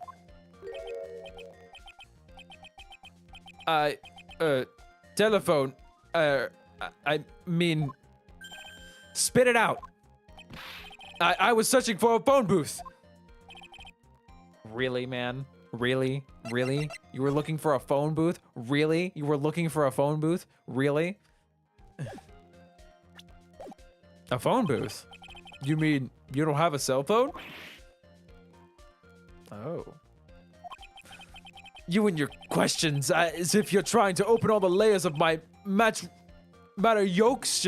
I don't. Oh God, you must think you're really something special. Witness. I lost my cell phone. There. Are you happy? You lost it? Unbelievable. You lose your glasses and your cell phone? You must be a very scatterbrain. You must be very scatterbrain when it comes to your belongings. What? Are you saying that first people are never allowed to lose their things? Have you ever heard that all genius? Oh God, but I actually have my own quirk. I don't think it's that simple. I don't care. I want to hold you by the neck and throw you into the abyss, my man. I really do want to kill you in cold blood. I'm going to trial next, bro. It's over for you. Enough. Oh man. Wait. Hold on a second. He lost His cell phone? Nick, that cell phone. Could it be? You mean this phone Maggie found? There's no way. Boy, I didn't see this coming. What should I do now? Oh, God. My ear's itchy. Oh, God. Ugh. Hey, having an itchy ear. It's my least favorite. All right. Let's question further, shall we? Mr. Wellington, where's your cell phone right now? What are you getting all excited about? You seem to be a little confused. I found my cell phone. I'll have you know. See? Here is it. Here is it. That's such an awkward way to say that. Oh, I see. Looks like he's got his phone. And I thought that just maybe this was his. Well then, I think we've cleared this issue up. At the time of the murder, the witness did not have his cell phone because he had lost it.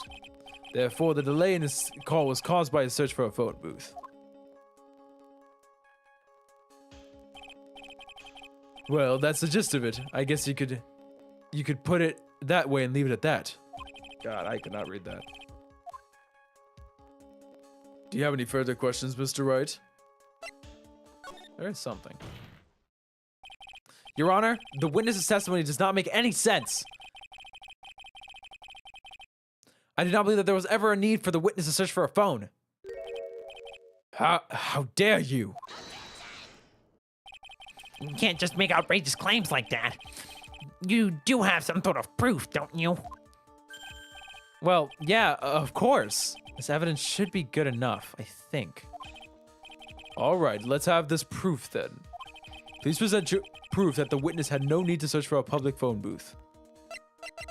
Because there's already one here.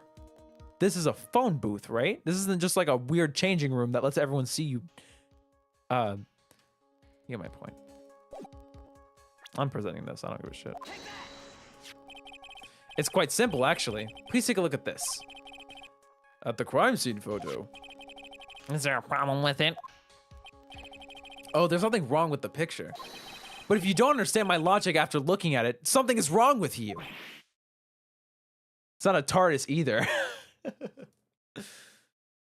No! It's a phone booth. That is correct. All the defendant had to do was walk 3 steps. God, this theme is so good. This theme is so good. I'm finding this after stream. Mr. Wellington, why did you not use the phone that was right in front of you? Oh. Order, order. What is reporting the crime a little late proof for the defense? The witness can't explain what he was doing for those 15 minutes. That is the reason enough to throw suspicion on his testimony. Yes, this is very true. What do you have to say for yourself, witness? Then I bet this phone really is his, Nick. He must have killed Dustin to get his phone back. But Maggie said that she was going to return it to him. So there's no reason for him to kill him for it. And on top of that, we still have the phone she found anyway. But if he wasn't looking for his cell phone, maybe he was looking for something else. Was he? Mr. Wright. Yes, Your Honor. Do you have any thoughts that you would like to share with this court? Can you offer an explanation as to what the witness was doing during those 15 minutes? See, my brain is telling me he was writing the name in the sand. But we don't have a way to link... we have no way to prove that he knows her name at the time of the murder, right? So it has to be something with the phone.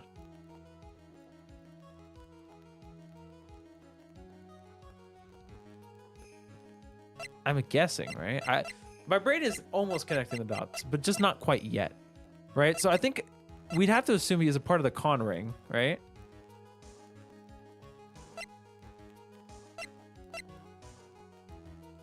Dude, this shit is so stupid. Oh my god.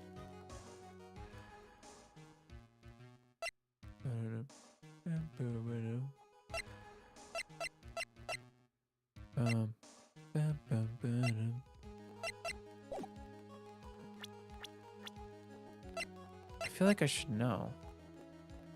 but they never showed.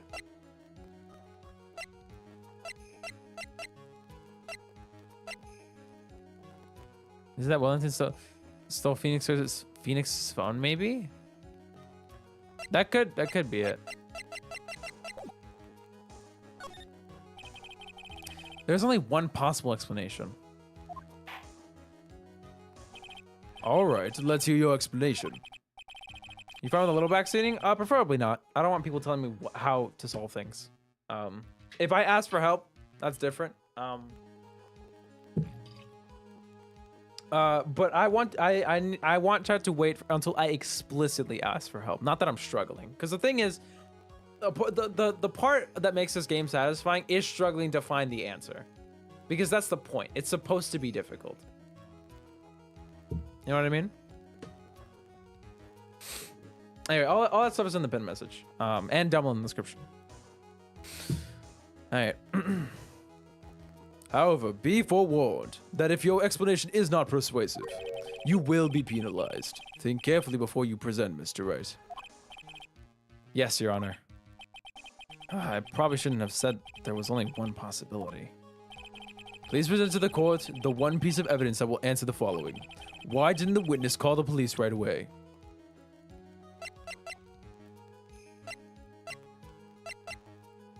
My brain tells me this, but again, we have no way to prove that he knows the girl's name at the time of the murder. So I don't think that's actually it. I'm going to go with the phone.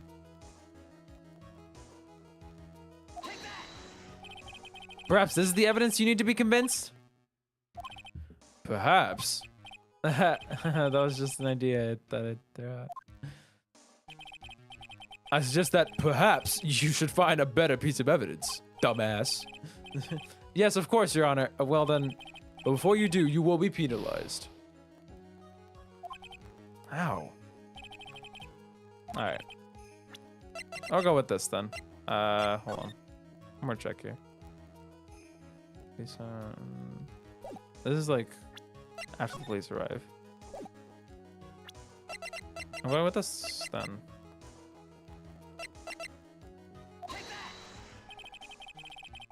Okay, no, this isn't either.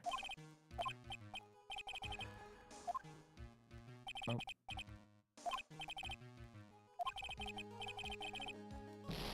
Do I have the Y skip on? Oh, is it B? Oh, it's B. Okay. Why didn't the witness call the police right away?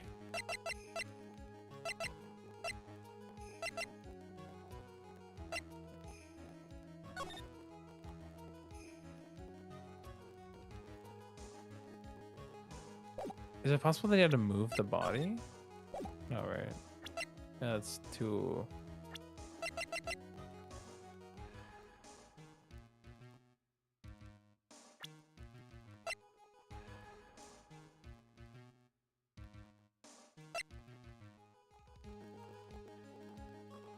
This can't be it, right? That doesn't make any sense.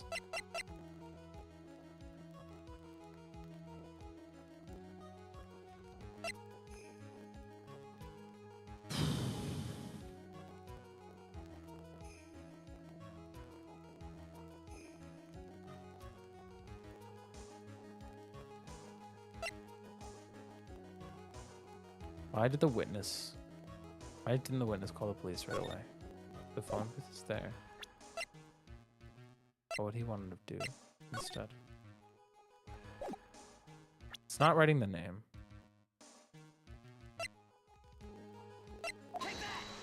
This isn't right either. I'm really trying to think. Thing is, there's also this.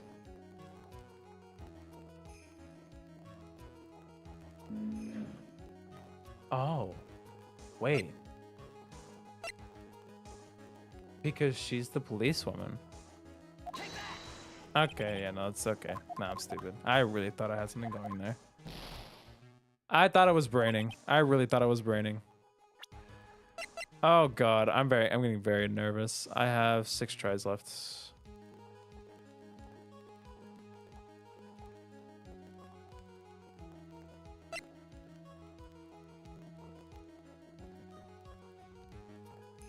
The glasses would be stupid, right?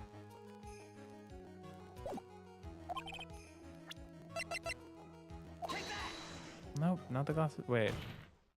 Oh, okay. Okay. I want to understand why that's right, though. Because, yes, he doesn't have his glasses. Okay, sure. Because, no, this makes sense. But I'm trying to think about what we actually, like, what we know happened. Right? Because we know he's at the park. I guess this makes sense. To be fair, I should have thought of this sooner.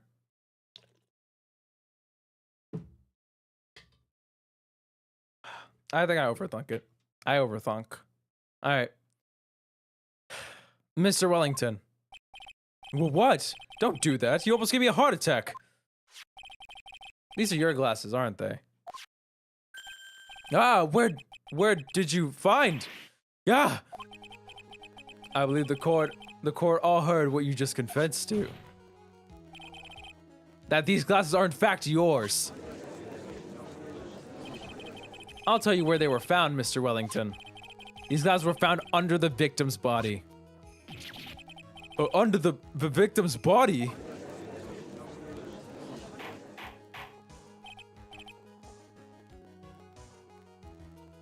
Why would there conveniently be a pair of glasses under his body? No, I know why they're there. I just like, my brain wasn't like, I was thinking like, well, you have to, if you want to say that the glasses are his, I don't know. I think I overbrained.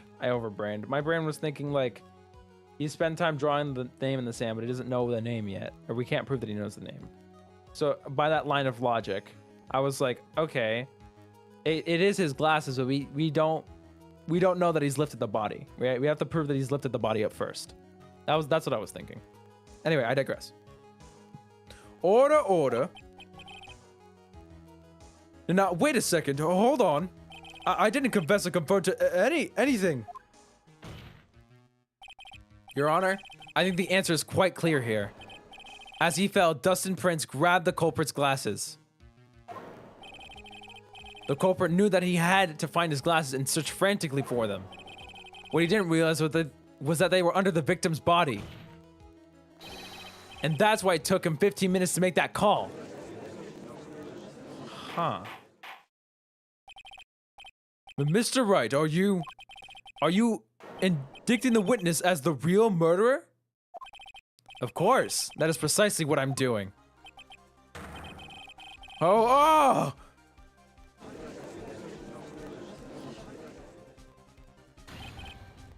I know I'm right. He is the real murderer. Did you figure it out, Nick? More or less. Turns out this cell phone was the key to this case after all. Anyway, now's a chance to deep six this guy. What does that mean? I'll sink him in one shot. Yeah. This is so exciting watching you work again. Somehow my old self is coming back to me. It's time to sink or swim. Everything rests on the edge of this knife. This is the moment I've been waiting for. Order. Your Honor, the defense is making a mockery of this court. Without any solid ground to stand on, he accuses the witness of being the murderer. Yeah, that's right. I'm no criminal. This third-rate fraud of a lawyer. In that case, why don't we look at it from a different perspective? Let's hear about your explanation as to why you are not the murderer. Why, that's easy. For example, there's the name the victim wrote. What about that? Oh, you mean the name Maggie? Yeah, even an idiot like you can read that, right? But we already know that this was not written by the victim himself. After all, the defendant's name is Maggie and the victim was left-handed. In other words, in order to make the defendant look guilty, the real criminal used the victim's right hand to write her name on the ground. Hey, that was a question. But, wouldn't that mean the real criminal was someone the defendant knew? Otherwise, how else would that person know her name was Maggie or Maggie? That is a good point. The witness didn't even know of Miss Bird's of Miss Bird before this trial. Ah, I forgot. Was there any way this creep could have known Maggie's name beforehand? Of course there was a way. It would be best if I could prove that the witness had a chance to learn that the defendant's name was Maggie. Now, will the defense please present its case? How could the witness have known the defendant's name? That's good. Mr. Wellington, you didn't have your cell phone with you on the day of the murder, correct? So what if I didn't? When you realized you had lost it, what did you do? What did I do? Didn't you try to find it by calling it? How did you? That's not unreal. I'm gonna assume. Your Honor, these questions have nothing to do with... Overruled. Mr. Wright, where are you going with this line of questioning? Do you think there is some relation between the witness's cell phone and the murderer? I do, Your Honor. On the day of the murder, Maggie Bird picked up a lost phone in the park. Ugh. And she also received a phone call from the owner of the phone.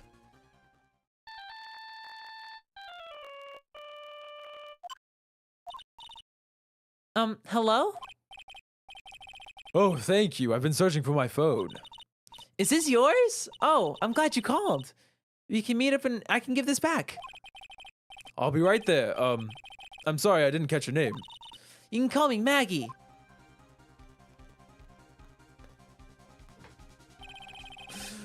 That was when you learned that her name was Maggie. But you made one fatal mistake. Fatal mistake? My client's name is Maggie, but the name that was written on the ground was Maggie with an IE. This is a mistake that could only occur if all you knew was how her name sounded.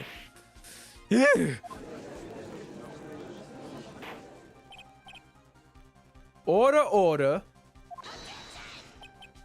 But, Your Honor, the witness has no motive. And your point is? It's very simple, Your Honor. A person usually would not kill someone without a reason. Mr. Wellington had no reason to kill anyone. That is absolutely correct. I have no motive. Mr. Wright. Your Honor? Can you explain what motive this witness could have had? It's very simple, Your Honor. That's low and real. I think I already said hi to you, but hi. After being so bad at being a prosecutor, you lose the case against a guy who literally didn't know a single thing about what he was doing. True.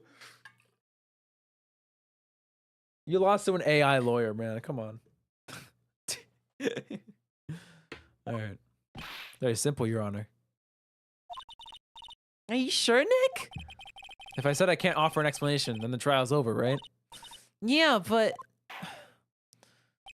Now then, please present to the court the proof that the witness had a motive.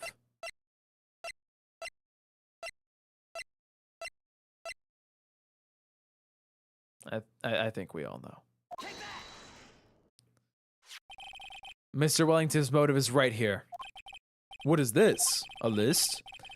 These phone numbers were pulled from the memory of the phone. I can't talk. These phone numbers were pulled from the memory of the phone the defendant found. And we have determined that the people on this list are members of a certain group. You looked up all those numbers?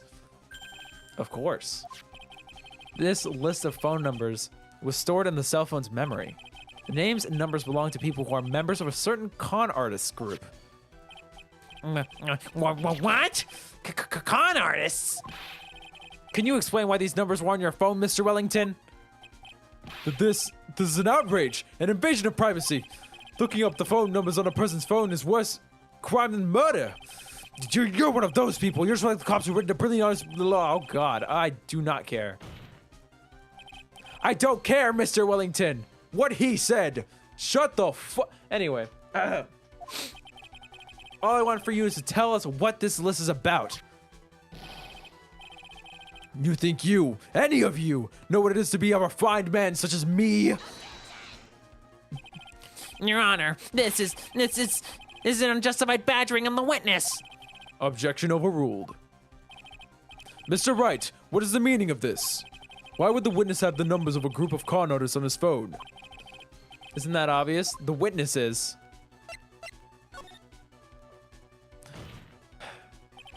Mr. Wellington is a member of this very group.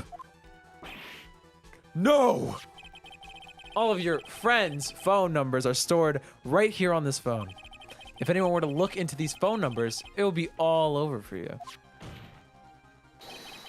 This is why you had to kill. No! This is too much! You foam up and have a stroke now? I want that to happen again. That does make quite a bit of sense. Well, Mr. Wellington, would you care to explain? I got you now. That police officer. Your Honor. What is it, Mr. Payne? Your Honor, this is an unjustified badgering of the witness. You said the exact same thing only a few seconds ago. Please, let's think about the content of that phone call. Hello? Oh, thank you. I've been searching for my phone. Is this yours? Oh, I'm glad you called. We communicated, but I can get this back.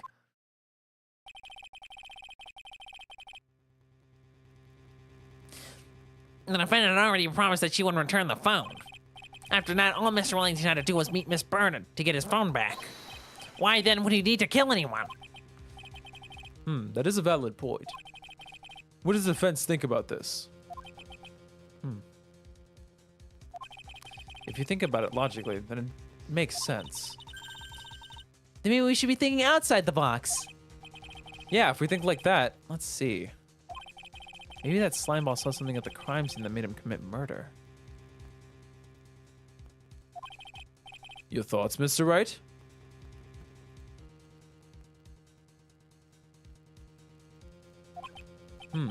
Well, I don't think Mr. Wellington went to pick up his phone in a very friendly manner. When you promised his phone, so why would he be unfriendly to the defendant? I think he must have seen something that didn't agree with him when he got there. Well then, Mr. Wright, what was this something that he didn't agree with? The witness. My brain is telling me immediately it's the glove. But I'm gonna wait. I want to see what everything else is here. There's the phone. That isn't it. Nothing here. The glass are still intact. This is where they fell from. This is where they were. This is after. The claim that he was on the ground is false, so we don't have to worry about that. Nothing is shown here.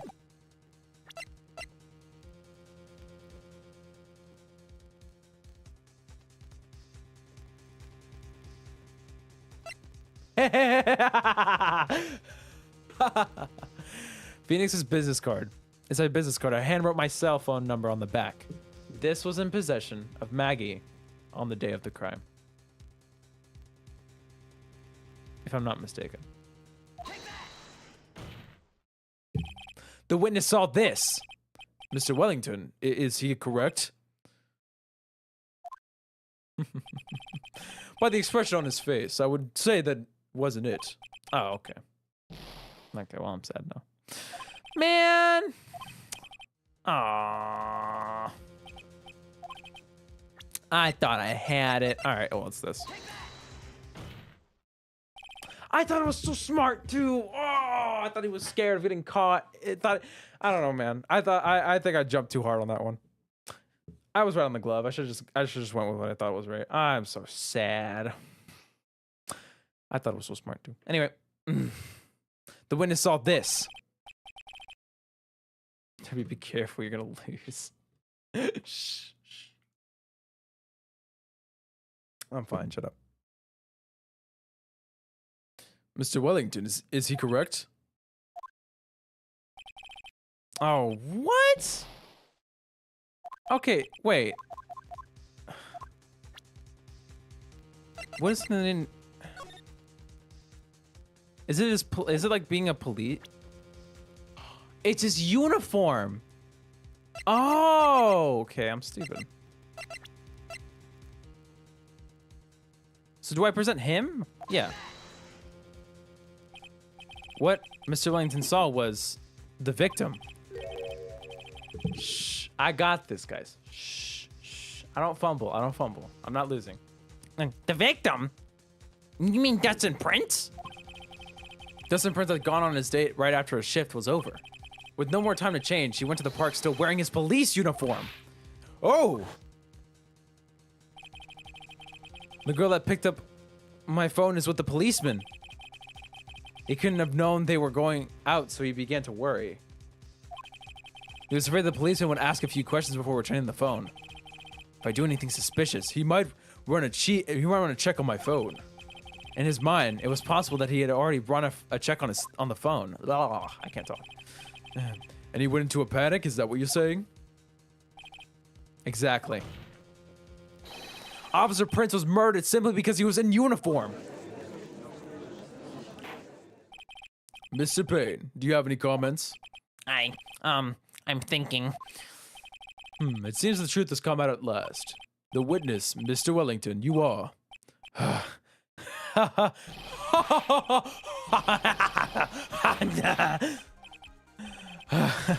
Impressive. Not bad for a person with a third-rate education. What's that supposed to mean? The evidence! That guy's really creeping me out. All you've been waving around and talking about is that suspicious cell phone. Suspicious phone numbers this, suspicious con group that. They're all on that phone. But who say that phone's really mine? Where's your proof? Your evidence? You want proof that this phone is yours? I already told you earlier. That phone I lost. I've already found it. You don't even have the slightest idea who the phone in your hand belongs to. We can be sure it isn't mine, you simpleton. What? It feels so good to see you squirm. We do seem to have a problem on our hands with this phone. Whose phone is it, without knowing that it's meaningless as evidence? Your Honor, this is bad. I can't let him turn the tables on me like this. The cell phone. There has to be something I've overlooked. There's gotta be. Maybe. Would it be the store numbers? I guess fingerprints would be more accurate. I got it! We should check for fingerprints. Fingerprints? Yes, Your Honor. Mr. Wellington must have left some prints on this phone. Nick, don't you remember? When you got that from Maggie, you wiped it all off. What? You said there was sand all over it, so... What? Wiped it? I wiped it? Pretty thoroughly, too.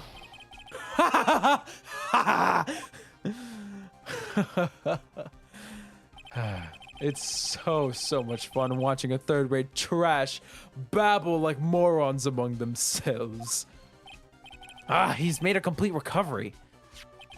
How many times do I have to say this? My phone is right here, you see? Oh, and incidentally, you can't check the numbers stored on this phone. It must have glitched because all the numbers just magically disappeared. You've got to be joking. He erased all the numbers I was going to use as evidence. Mr. Wellington. What's this? By the tone of your voice, it sounds like you still have some fight left in you. Where did you finally find your cell phone?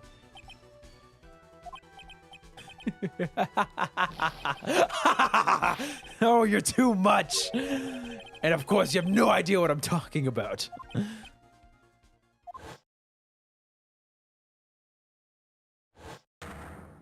Oh my god.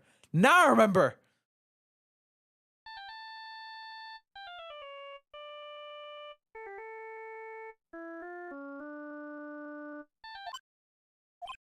Huh? Looks like they hung up. Ah, good. I finally found it.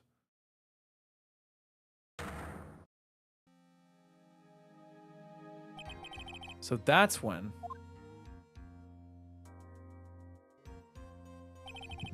What's wrong, Mr. Attorney?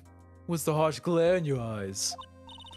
Nick, we've worked so hard to get this far, but if you don't do something quick, he's gonna get off scot-free. I know. I know this phone has to be his. But how am I supposed to prove something like that?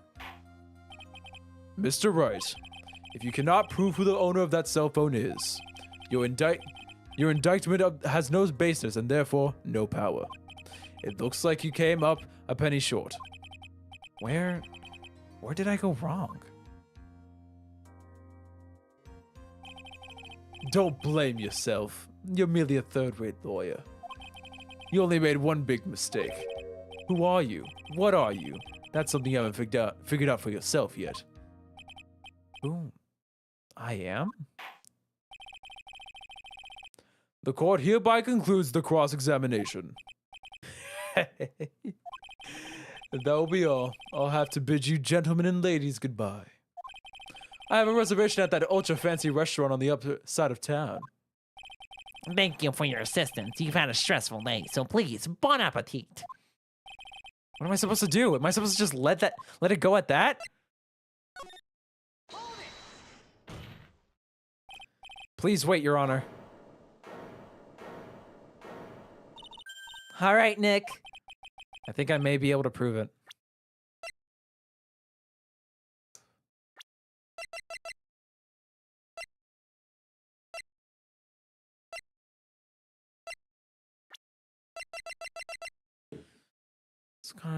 Okay.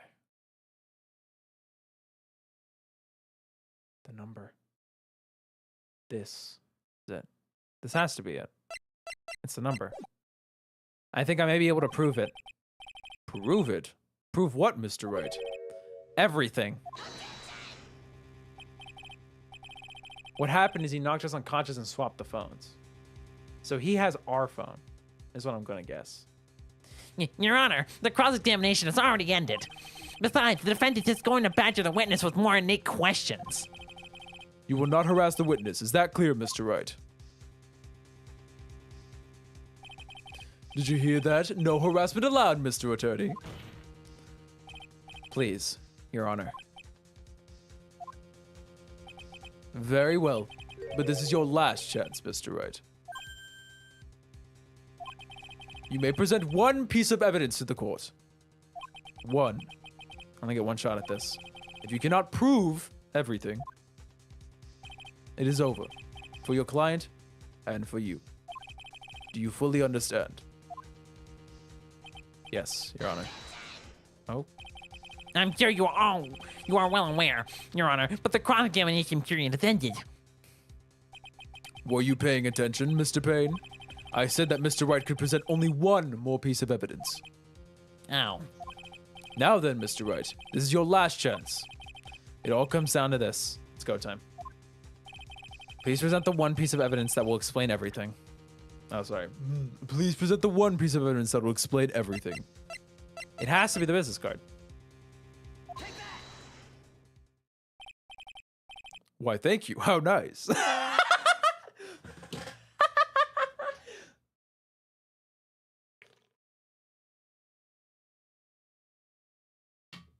We have to prove that he called our phone. Here, please have one of mine. Judge's business card added to the court record. It's written in fancy script. The ink is strong and clear, but I still can't read it.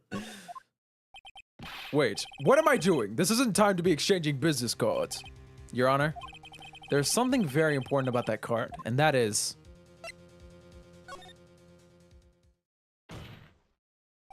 the card is important because of what is on the back.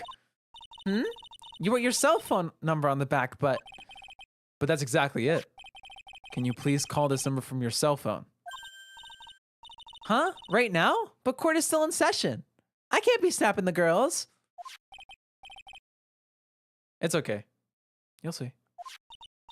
Oh, it's a pretty big phone. Yeah, with the lanyard. Okay, if you say so. Is the defense preparing something, Mr. Wright? We are going to call my cell phone now. And then the court will see everything for what it is. Oh, of all the idiotic, stupid things to...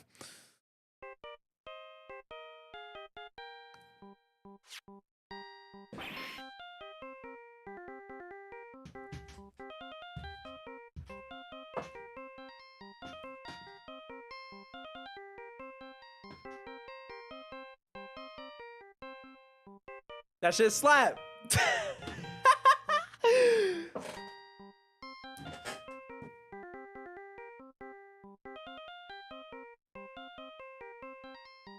Anyway. Ugh! What? Why is my phone? And what is with this stupid sounding ringtone? Mr. Wellington. How strange. I could almost swear that you're holding my phone. You're... Ah! No, it can't. By the way, before I forget, thank you very much for the lump on my head this morning. Ugh.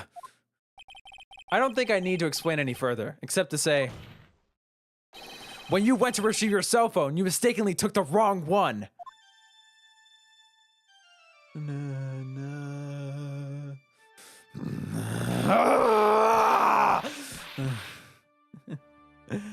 Oh God, bro is gonna kill himself.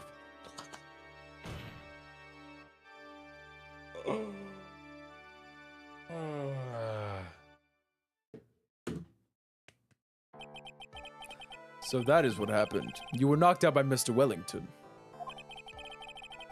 He's a man who lives on his pride and self-image alone.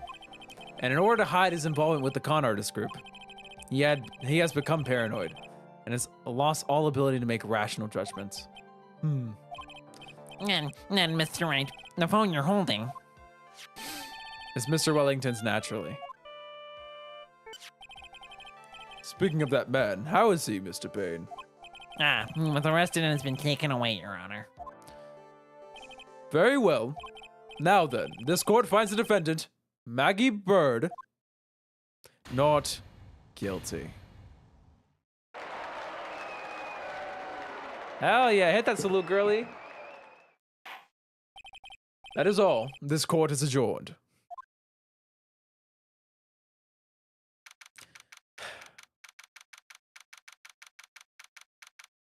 September 8th, 2:16 p.m. District Court. Defendant lobby, number 1. Oh.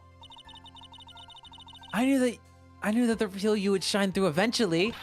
I'm so moved by what you've done for me, sir. Thank you so much, Mr. Wright. I feel really bad for Dustin. He didn't do anything to deserve this.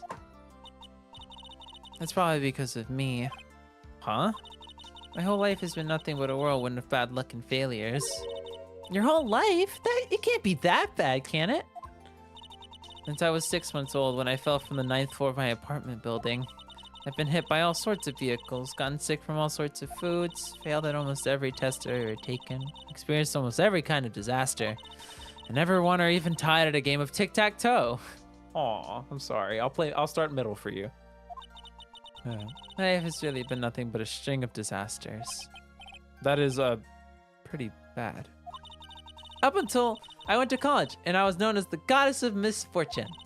And then at the academy, everyone called me Lady Luckless. Lady Luckless? What's worse is that my misfortune always seems to latch onto those around me. What do you mean? When I see someone in trouble, I always try to help. Ah, that's right. You were talking about this earlier.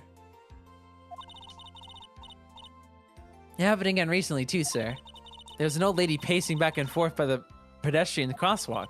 I gave her my hand and before I knew it, we were having dinner at my house. Oh. I'm pretty sure that Dustin's gone because of me. That's not true! My glove didn't even have any sort of special meaning. It's just a present to say thanks for covering one of my night shifts. Oh, I see. Everything is all my fault. Dustin's death, your head being all messed up. Well, I don't think my head is that messed up yet. I'm going to find a new life for myself starting now. Next time you meet, I'm sure I'll have found a whole ocean's worth of good luck by then, sir. Yeah, after all, the goddess of misfortune is only a name. You bet. I'm gonna make it. Promise. Next time you meet, I'll only be an unlucky person instead of a goddess. Yeah, that's the spirit. Well, Mr. Wright, Maya, I should get going. Okay, good luck to you. Thanks. You take care of yourselves too. What a horrible day. I've got my memory back, but things are still a little fuzzy. But you're okay, and that's what counts. Yeah, you really got me worried. Come on, let's go back to the office. I'm afraid to ask, but here goes. So, this might sound bad, but, who are you? What? I thought you said you got your memory back. At that moment, everything really did come back to me. Detective Gumshoe. He's someone I've had clashes with in the past during certain cases, but he's also been a good ally during others. See? The judge. He's a lovable, kind old man who is easily swayed by other people's opinions, but in the end, he always comes up with the right verdict. This person, I haven't got a clue. He seems to know me, but maybe he's mistaking me for someone else. And this girl, Maya? You finally remembered. This is Maya Fey, my assistant. That's right. I have so many unforgettable memories about her. For example, Earth to Nick, what's wrong? You keep staring at me. Don't tell me you've missed me. well, yeah, I suppose I have. I feel like I haven't seen you in ages. Oh? Well, I'm back now. So it's time for us to create new memories together. All right, sounds good. All the phone numbers on my phone were erased by Mr. Wellington. Oh, I can't talk. I guess I have to start over from the very beginning. Come on, Nick. Let's go to our usual burger joint. Okay. Actually, it hasn't even been that long since she came back into my life. And that story began on one rainy afternoon 2 months ago. Episode 1, The Lost Turnabout, the end.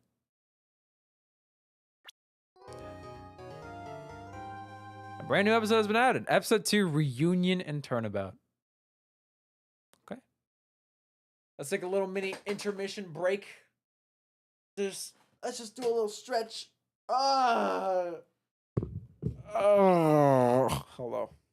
Hi guys. How you guys doing? It's me, Stretchy G. I'm back here stretching my stretch off. And you get some more life juice? Yes, get yourself some waters. We're gonna take a nice 2-minuto intermission. We're gonna chill out. We're gonna start the next episode in a bit. Did I say ally instead of ally? Am I stupid? I might be a little stupid. Just a little. Just a little bit. I missed playing this game. These will be streamed every Friday. My goal is to do these for 4 hours each. I will be chaptering all the streams after they are finished. So if you want to go back and watch a specific section that you missed, whether you got here late or you left early, I'll be chaptering it all so you guys can find each section as they're broken up in the game for you guys to watch. I did that with the last series. So speaking of which, if you want to watch the last Ace Attorney series, it's on the channel. It's in the playlist. It's on the homepage if you scroll down a little bit. If you guys want to watch that. Soft plug. Shh. Don't tell anyone. This game is so fun. This game is so fun. My lordy lord. I'm gonna hate finishing it, that's for sure. I wonder how many episodes this one has. I'm assuming it's 4, like the last game. I'm assuming it's gonna be 4 episodes. School next Friday? Nice. Nice. Good for you. But yeah, no. I'm aiming to make these streams around 4 hours long. They might go a little over, they might go a little under, just because I don't want to start another section, like when the stream's about to end in like 20 minutes. But we're gonna start the next episode in a second. But if you guys are enjoying the stream, you know what to do. I'm not gonna tell you how to do it. I'm not gonna tell you what to do. I think you already know, but if you like in the stream, you should drop a like. Oops. And yeah, that's it. All right, I'm done stalling. Let's start the next episode, shall we? Let's start her up.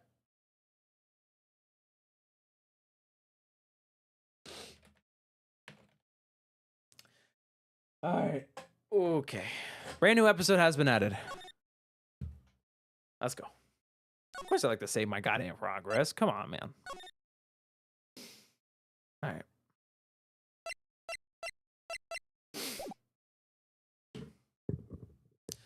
That was no accident.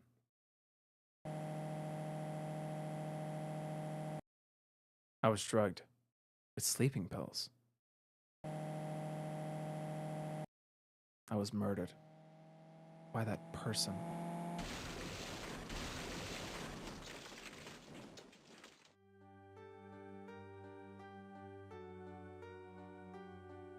That's why I took my revenge. It's only fair, isn't it? Innie.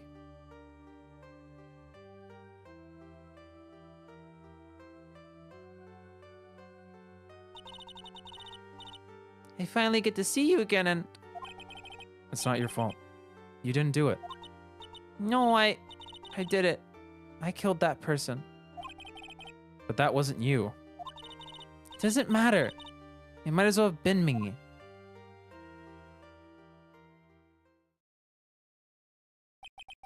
I can't believe something like this happened.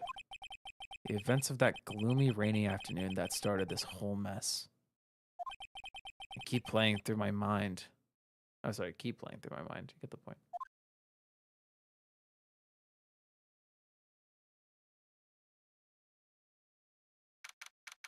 June 16th, 3:34 p.m. Wright & Co.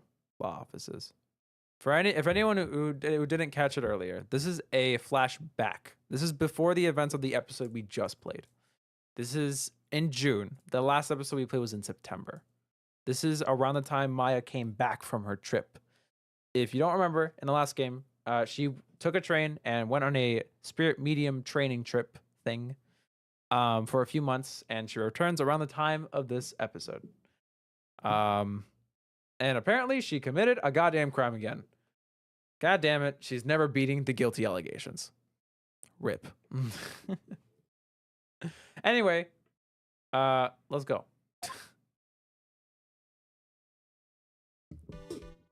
Who are you? What depressing rain. Do you understand how depressed that makes me? Do you? I guess. But actually, more than being depressed, I'm angry. Angry at that weather girl on TV. Think our little rainy spell will take a break with a day of sun. Is what that girl said. I'd stake my life on it. Well, it's the weather. But that's why I didn't bother to bring an umbrella today. Oh, what nerve calling herself a weather girl. She's going to hear about my $1,500 suit. About your case. Unless you're planning on suing the weather girl. I'm sorry. I thought that before we got down to business, we could have some friendly chatter. My name is Dr. Turner Gray. I'm a surgeon. I mean to never end up under his knife. I'm here today because of this incident. Malpractice at a Gray surgical clinic. 14 inpatients lose their lives. Oh, you're the doctor at... It's really quite upsetting. Didn't you hear me? Upsetting! Yes, I heard you. I agree. It's quite upsetting, Dr. Gray. What's wrong with bro's glasses? Yeah, no, that he gotta get them shit screwed in. They are not tightened up. The one that screwed up was that nurse. It was her that got the medications mixed up and killed those 14 patients. And yet, now listen good, and yet, that nurse had the nerve to go and die before admitting to her wrongdoing. She didn't even offer any sort of explanation to me. And this is the kicker. She up and has herself a grand old accident and crashes her car. Smash, crunch, instantly transforming her car into the accordion model. It's honestly a low-key funny joke. It's an accordion, look. That's right, about a year ago. All the tabloid shows were talking about it. 14 victims of medical malpractice and the nurse's mysterious fatal accident. There were rumors that Dr. Gray had actually caused the crash. People said it was forever It was to forever hide the person responsible for the malpractice incident. Now, why would I? Now, I'm just going to say this once. Why on earth would I want to kill that nurse? She's the one who killed those 14 patients, not me. I think you need to take a deep breath, Doctor, and focus. More to the point, this case is over a year old. Why bring it up now? That's simple, because the situation is slipping out of my grasp. This just won't do. My clinic isn't seeing nearly as many patients nowadays. Do you understand what that means? It means they're not coming to my clinic. You don't say. If it were me, I don't think I'd want to go there either. So, what would you like me to do about it? I want you to help me prove I'm innocent. You do realize I'm a lawyer, not a private investigator, right? No, this is something only you can do. Maya, Faye, you know this girl, correct? Maya? Why would he know her name? I heard you were working under her for a little while. Well, yes, I mean, hey, wait a second here. I worked under her? Yes, am I wrong? She told me, so I'm not quite sure if... Well, we worked a few trials together, but she went back to her hometown to undergo more training. Ah, yes, I heard. It must be lonely for you. What? Wait, I'm not... She must be an extraordinary girl to handle such rigid training. Huh? I have an acquaintance who knows a lot about these mystical sorts of things. She's the one who introduced me to Miss Faye. Is Maya really that famous? They're definitely confusing her with her sister. And I've already set up an appointment. For what? What else? A channeling. I'm going to have her call the spirit of that nurse that went and got herself killed. Oh. Maya. I wonder what she's up to right now. We, the women of the Fae clan, have always been spirit mediums. It's because the power to communicate with spirits flows strongly through us. That's what she told me. I guess she's learned to accept her responsibilities and become an adult. Good joke. Not counting trading, this will be her first time channeling a spirit. But she gave me one condition before accepting my request. A condition? The condition is you, Mr. Wright. She said she wouldn't do the channeling without first seeing you again. Me? And that is why I've searched you out. You want to see her too, don't you? This is like Brock's eyes from Pokemon. Well, Brock's eyes are just like flat out lines. His eyes are just small. And so, that's how I ended up visiting Maya's hometown with the doctor. June 19th, 1:25 p.m. Kurain Village. So this is Kurain Village, Maya's hometown. But why? Hello there. What an odd little girl. Hey, wait up, Pearly. Someone else is coming this way? Nick! Can I hit the A button? Thank you. But Maya, how are you? It's good to see you again. Wow! I didn't think you'd really show up. It's not that big of a deal. Oh my god, they've remixed her theme!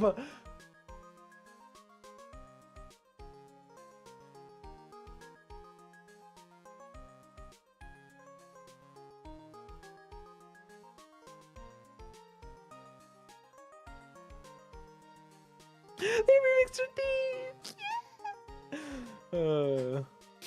It's not that big of a deal. You made it sound like you were so far away. Well, maybe I exaggerated. Just a little. It was only 2 hours by train. If I had known you were this close, I'd have visited more. No, you're not allowed. I already decided, you know? Until I become an adult, I have to work hard and be strong by myself. Oh, well. Anyway, congratulations. I'm glad to hear training is going well for you.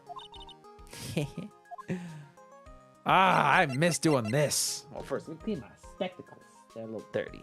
I should have done that earlier. Oof. Well, let's go and examine the situation first. Let's do that. Examine the situation. All right. What do we got to look at here? It's an old style phone booth. I can't say it fits with this area too well. My cell phone doesn't get reception up here, so who knows? Maybe I may need it later. Ugh, I can't talk. An old bus stop. It says Kurain Village on the signpost. Well, it actually just says Kurain. That doesn't seem incredibly inconvenient since they only come 3 times a day. A giant rock that seems to be reaching for the sky. Its origins are written on the beat-up old sign. It looks like this giant rock is called the Kurain Boulder. There's a really complex explanation written here, but long story short, it's a big stone for spirits to live in, or something like that. Rustic, thatched roofed houses are where the other villagers line the street. Oh God, I can't read. They're nowhere near as large or as nice as the manor in front of me. Kind of odd that I don't see any other villagers walking around though. Let's see. The biggest, most elegant of the buildings I can see from here. This is the Fey Manor, the place Maya calls home. It's easy to be overwhelmed by its presence. Anything else to look at? Can I look at the sky? Just making sure, man. I always did. I did this last game. I'm doing it this game. I'm always going to examine everything. I want to read it. All right, let's do some talking. Looks like you finally become a full-fledged medium, taking on your first job. Yeah, I didn't think it would be this soon. But this case, do you know the messy story behind it? Behold the power of the Maya intelligence network. Let's see, 14 people died because of a malpractice on Dr. Gray's part, right? And to pin the blame on the nurse, he killed her in what appeared to be a car accident. Huh? So what is this Maya intelligence network anyway? The tabloids. That's what I thought. Also, welcome back, Silver. Hope we got everything you need to get done. I'm just pulling your leg, Nick. What really happened is the exact opposite. I heard all about it from Dr. Gray. Oh, come on, Nick. I wouldn't take a crazed killer as a client. That's too scary, even for me. Yeah, I guess so. So, this is your hometown, huh, Maya? Just a bit of it's okay. You didn't miss too much. Just some stuff about with Maya. And we had an encounter with a little girl with the same pendant that she has, or necklace. Yep. Kurain Village, but I've heard people call this place Medium Valley, too. Interesting. So everyone that lives here is a spirit medium? Pretty much. Most of my ancestors were too, I think. That's probably true since the Fey ability to communicate with the dead is so strong. Actually, only the women of this village are mediums. So what do the men do? They usually work someplace outside the village. So it's a ladies only place? Wow. I think only women can be spirit mediums? What if men? It's gotta be equal opportunity. I'm sorry, that's the first and last time I'm doing a bit like that. I want to be a spirit man, medium man, medium. Man, medium, man. Ma'am. Anyway. Oh yeah, I wanted to ask you about that girl I saw earlier. Do you know her? Oh, you mean Pearly? Pearly? Pearl Fay. She's my cousin. Isn't she adorable? Just like yours truly. Cousin? Wait, then that means, is she also a... Yep, she's a medium too. Pearly's a real genius when it comes to channeling. I see. I didn't scare her when I tried to talk to her earlier. Nah, it's not you. My aunt drilled it into her head that if a suspicious looking person tries to talk to you, run away. It's a suspicious looking? Well, you're not wearing training clothes for starters. Of course not. Pearly is my aunt's most valued treasure, so she's not allowed to go outside of town. She doesn't know much about the world outside of Kurain Village. Aunt? Pearly's mother is my aunt. Duh. Come on, Nick. Oh, Nick, I've got to get going. It's about time for the channeling to start. Huh? Oh, yeah. I'm doing the channeling in my house, so come in, okay? Oh my god, come channel at my place. Want to channel and chill? After I'm done, we can grill some juicy burgers. All right, good luck, Maya. Thanks. Well, at least she's still the same perky Maya. I'm saying there's something new to examine. Ah, yeah, we'll double check anyway. Okay. Move time. June 19th, Fey Manor, meditation room. You kind of miss Sylvester. You can be Sylvester again. Why not?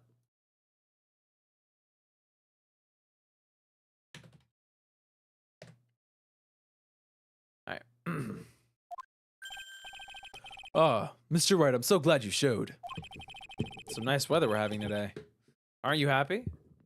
Ugh, gotta tighten this. Stop. Moving all over the place. No, not at all. That stupid weather girl made the wrong call again. It will rain cats and dogs today, she said with a straight face. I can't believe they allow such misguided reports on the public airwaves. Looks like talking about the weather with this guy is just asking for punishment. But anyway, this is a splendid manor. Argument there. I'm sorry to believe that this is Maya's house, though. I was given a guide map to this building. Here, Mr. Wright, I have a copy for you, too. Guide map, Fay Manor. A diagram of Fay Manor. Added to the court record. All right. Let's take a look around the place out. A piece of cloth with a ton of finely written characters jammed onto it. Probably... Oh, God, I cannot read this word. Hold on. Google! Google, please. Google, please. Google, darling. Darling, Google. If you would so please give me a little bit of help here. How do you say this word? And what does it mean? Because I've never seen this word before.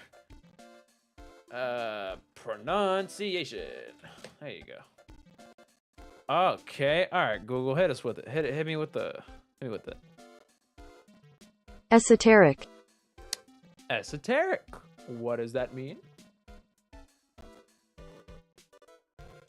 Intended for or likely to be understood by only a small number of people with a specialized knowledge or interest. Okay. All right. Esoteric. Probably esoteric knowledge only mediums you would know. Let's see. Here's one in English. It says 100 ways to save money. Believing a medium sounds like a rough way of life. Or being a medium, rather. Someone with a lot of skill wrote these 4 Chinese characters with a brush. Oh, look. Here's a translation. Once in a lifetime. So the message is people should value their ghostly meetings as once-in-a-lifetime chances. The door that leads to the channeling chamber. The place where spirits and people meet. The iron in this room was tempered, making it look very solid. Or sorry, the iron in this door. My bad.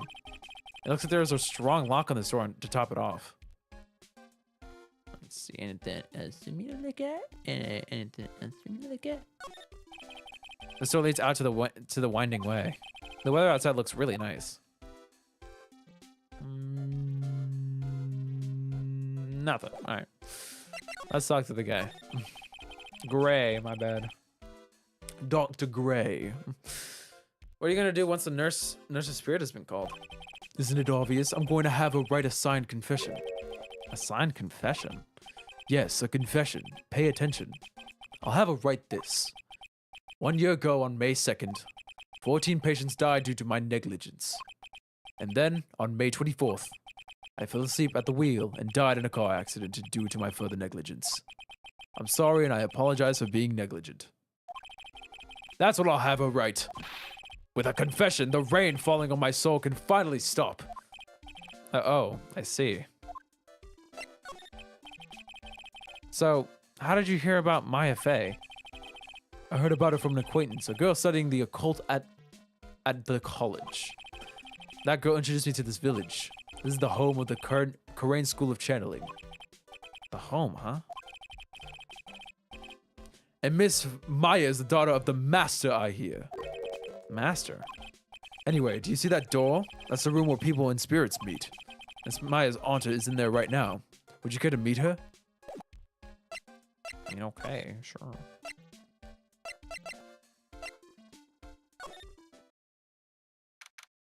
June 19th, Bay Manor, Channeling Chamber.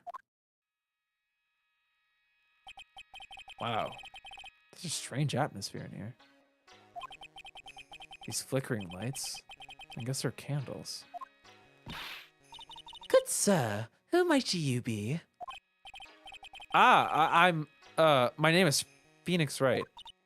Oh, you must be that good sir. Good sir. Is she talking about me? You are a lawyer, are you not, good sir? I have heard much about you from Mystic Maya. Is that so? Mystic Maya? I am Mystic Maya's aunt, Morgan Fay. Nice to meet you. Ah, I wanted to speak with you about a certain incident, good sir. It would seem that perhaps you asked too much of Mystic Maya in performing your duties. Most unbecoming, I'm afraid. Huh? Don't tell me you have already forgotten. That was it. That was it. That was it. I hate the way the sentence is structured. That was it not for Mystic Maya and her assistants, you would surely not have won. First a girl that runs away, and now an old lady who says I stink at doing my job. When did I become the poster boy for how not to make a first impression?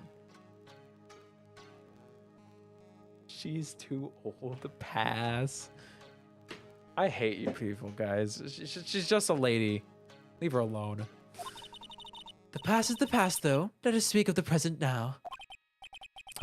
Thank you. Well, let's examine the room first, guys. Come on. Hit that Tootsie slide. Yeah. Cool. Right foot up, left foot slide, left. I'm so sorry. I hate myself for doing that. The meditation room is on the other side of this very heavy-looking door. There's a giant iron lock where the handle is. It feels like a curtain that separates the normal world from the spirit one.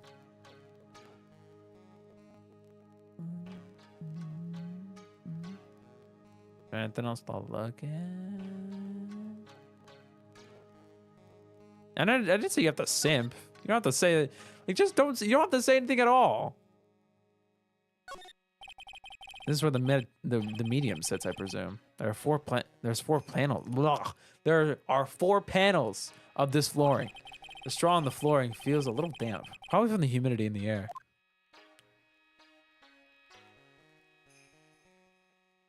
I'm running low on water, guys. I guess it's an altar. Whatever it is, it feels very important. A mirror-like object with a cloudy reflective surface. And some branches of a sacred tree have been set in a predetermined arrangement. Good sir, I wonder if you would please not touch the sacred objects. Those objects are being offered to the spirits. If you were to touch them, good sir, they would become cursed. Yes, cursed. She really didn't have to talk down to me. I'm not that much of an idiot. This folding screen is really showing its age. All of its edges are a bit tattered. The lettering is fading too. I think I recognize a few of the characters on here. Kurain. I'm pretty sure that's what it says. Maybe I'll ask Maya about it later. Oh. There's some empty space behind the folding screen. The light of the candles can't reach back there, so it's completely dark. Interesting detail, honestly.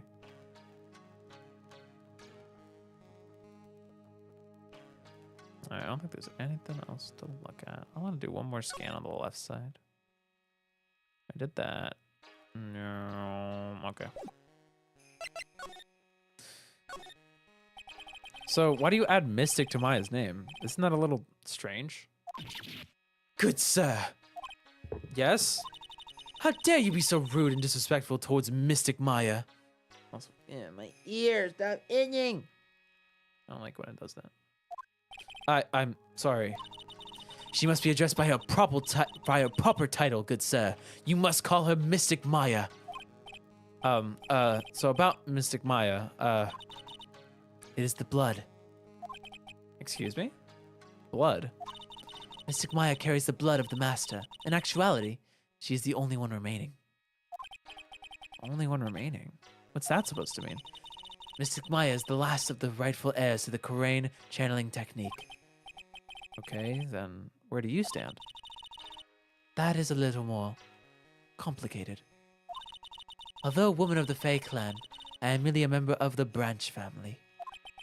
Branch family? What's that? It is as it sounds. A member of the Branch family, no matter her spiritual power, she can never become the master of the Kurain school. So, how strong are you? It is a shame. However, I will admit, I cannot even begin to compare to the lowliness of my power to the masters. So that's how it is. So today's channeling will be our first? Yes, good sir. Because the spirit of a person who dies in a traffic accident is usually very strong. It's usually easier to call that person to our world. Specifically traffic accidents for some goddamn reason. Traffic accident indeed. The channeling will take place here, in this channeling chamber, good sir. Let's welcome back, say. As you can see, I'm in the process of preparing.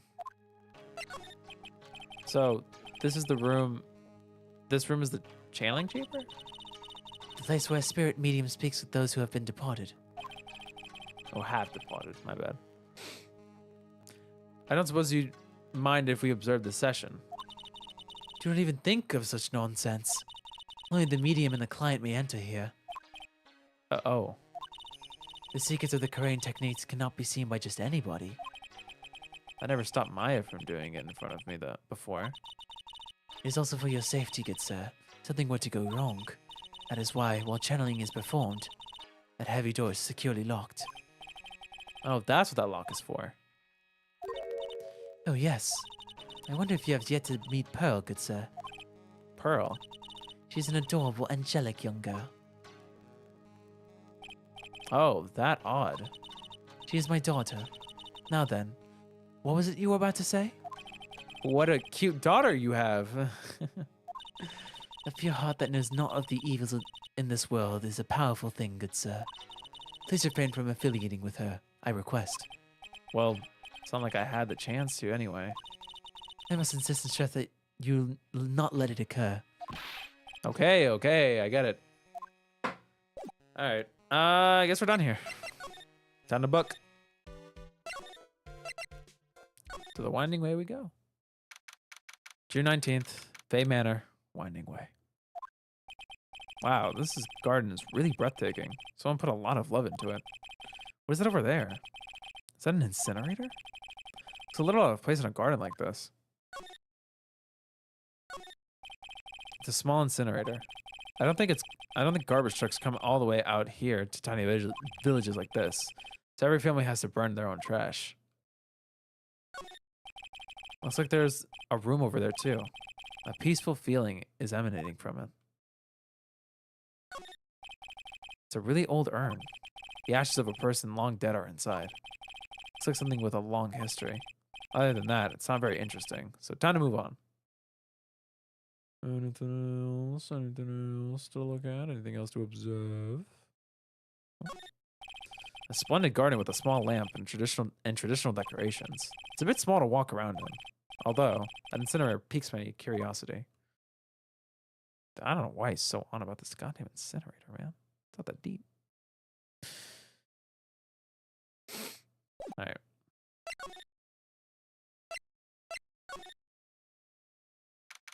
June 19th, Fay Manor, side room. So this is the side room. Looks like it's more of a break room. There's bedding spread out on the floor. It looks like someone's sleeping in one. I shouldn't disturb them. Well, let's look around. It's a small alcove. I have no idea what it's supposed to mean or symbolize. If I had one of these in the office, it would end up as a storage space. But here, it's decorated with some pretty flowers and a beautiful hanging scroll. It's Mr. Grizz! Mr. Grizz! It's a decorative wooden bear sculpture. There's a plate attached to the base. Kurain Village, the heart of channeling. What the? It's a souvenir. So does this mean it's easy to spot bears here? And for them to spot you? Sorry. Why do they do the gulp, man? There's bedding spread on the floor. Is that someone sleeping in one over there? She's probably an exhausted medium taking a break and catching some Z's. If I wake her up, she might be grumpy and throw a spell on me. It's probably a good idea to not disturb her sleep. The doors. This is the first time I've ever seen a sliding door like this in person. From here, I can see the winding way and the little garden in the courtyard. Is that it? Are we done looking at everything? Because I am kind of confused as to where to go. Yeah, we'll figure it out, guys. Copium. Let's get out of here. Whoa! Oh my god! Hey, you! Hold on now. This guy's got a few questions to ask. I'm sure I've heard that southern accent somewhere before. No shot! No way! Well, I'll be. It's Mr. Phoenix Wright. How you been? Haven't seen you in what, a year? You are. It's Lotta Heart, baby. You're Lotta Heart, right? Bingo! I'm the one and only paranormal photographer, Lotta Heart. Ah, so I guess you're still at it, being a photographer, I mean. Of course! And today I'm gonna get myself a real scoop. You wait and see. Oh, that's right. This ain't no time to be wasting time. The challenge is about to get started. Is it that time already? You all should hurry up and get to the meditation room. What are you waiting around for? Come on. Not a heart, huh? I've been judging her harshly because of that case. But I guess looking back, we had some good times too. I'm gonna charge my headphones. Hold on. Whomp. I'm gonna say there's nothing else new to look at. I'll check anyway. Yeah. All right. Meditation room. June 19th, Fay Manor, meditation room. We will now begin the channeling. Mystic Maya and honored guest, please proceed into the channeling chamber. With this, I can finally swat all those pesky flies once and for all. You hear me? They won't be able to say a single bad thing about me after this. You would love to hear them apologize, wouldn't you? Wouldn't you, Mr. Wright? Me? Oh, yeah, I sure would. Charging your headphones? Yeah, my little earbuds. Sorry, my little earbuds. I'm charging. What? Mystic Maya, do you have the channeling chamber key? Yep, right here. That is most satisfactory. That key is one of a kind, so please take care of it well. It'll be fine, Aunt Morgan. I won't lose it, trust me. Okay, Dr. Gray, let's get started. Finally, let's go. So are we coming with, or? I'm assuming not, yeah. Now, let us wait patiently out here for them. Please have some lovely bitter green tea and jaw-droppingly large strawberry desserts. Hold on now, Granny. Granny? How come we ain't allowed in that room? Dear Madame, you have an impressive grasp of English. From where did you learn it? What? I'm from the heart of the heartland. Is that so? Then I humbly request that you return to this heart of the heartland. What are you? This is Kurain village. If you cannot follow our traditions and rules, we request that you leave. Sorry. Wow, she shut Lotta up. Now that's impressive.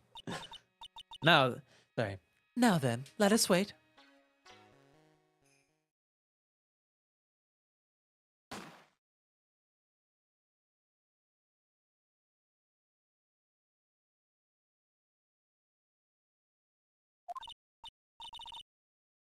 Hey now, what was that just now? It came from inside the channeling chamber. Oh, shot. No. No. Oh, no.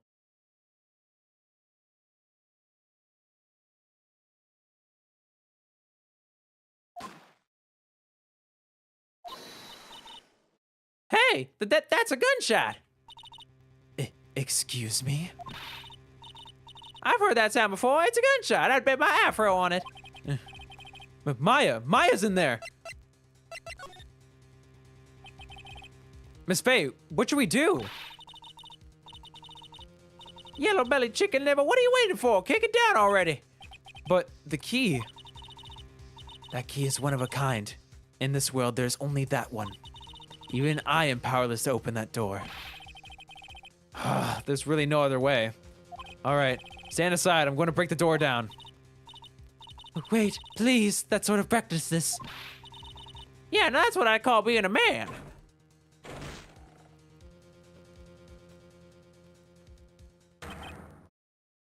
Oh, thank God. Oh, it's just the shitter that we've been talking to. Oh, thank you. Okay. Yeah, I don't care about it anyway. It's just not important. Dr. Gray. What? Oh, that's probably. I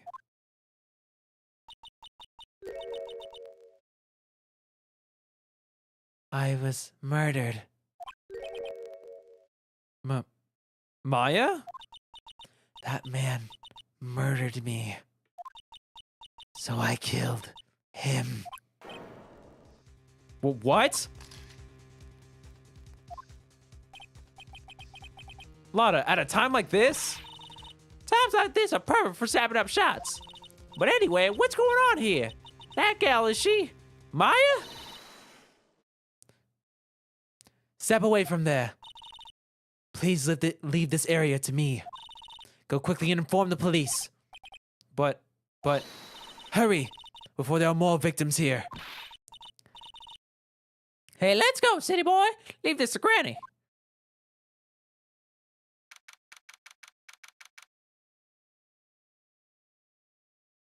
guys, this is in the past. Of course, she's alive. I know. I wasn't thinking about that when I saw the bang. Okay, I wasn't thinking about that. I was not thinking about that. Okay, June 19th, Kurain Village. My cell phone doesn't get reception way out here. Oh, looks like we gotta go to that payphone I was looking at earlier. So I ended up using the phone booth to call the police. And they're on their way. That's good. Lordy, I saw a genuine mysterious phenomenon. She seems really on edge because of all this. Not that I blame her. I'm scared to death by what's going on.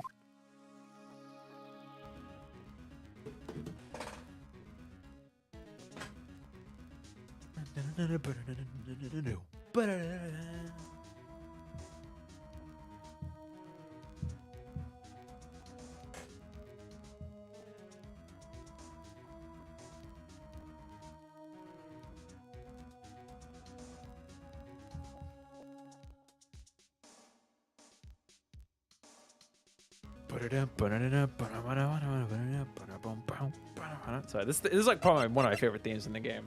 It's so good. All right, let's look around some shit if we need to. Let's see. Is there anything to look at? Anything to inspect? Nope. Okay, we can start talking. Hey, mister. That gal, Maya. Sorry. Maya. She wasn't that one that pulled the trigger, was she? Yes and no. Oh, yeah. Lana doesn't know that when Maya is channeling, her whole physical appearance changes. Then again, weren't there only 2 of them in there? I reckon she must have done it then. Lana, what do you know about Dr. Gray? Not much, but I did some digging. That's one gent with a bad reputation. Really? I hear he's good at surgery and stuff, but his personality stinks like a wet sheep. I sort of got the same impression myself. He's real controlling. Soon as his nurse or patients don't do what he says, he starts a hollering. Must have been real rough to work with him. Nothing of note here. I guess you should. I don't think there's any. I already checked, right? Yeah. Let's go back inside, I guess. June 19th, Fay Manor, meditation room. All right. Ah, Mr. Wright. Miss Fay, how's Mystic Maya? She has returned to this world. The spirit severing technique was successful. Let me see her, please. She is still unconscious. I humbly request that you wait outside for her recovery. Guess I just have to wait.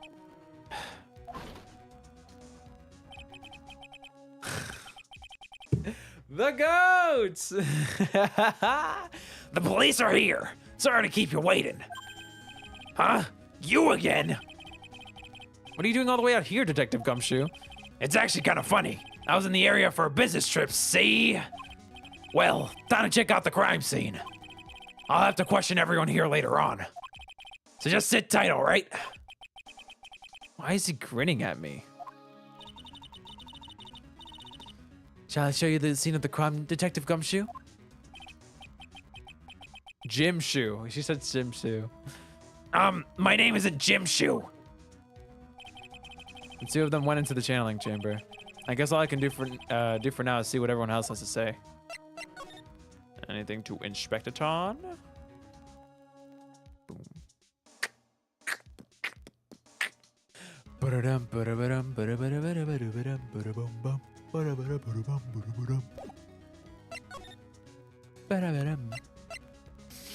I'm gonna Winding Way, I guess. Like, there's absolutely nothing here.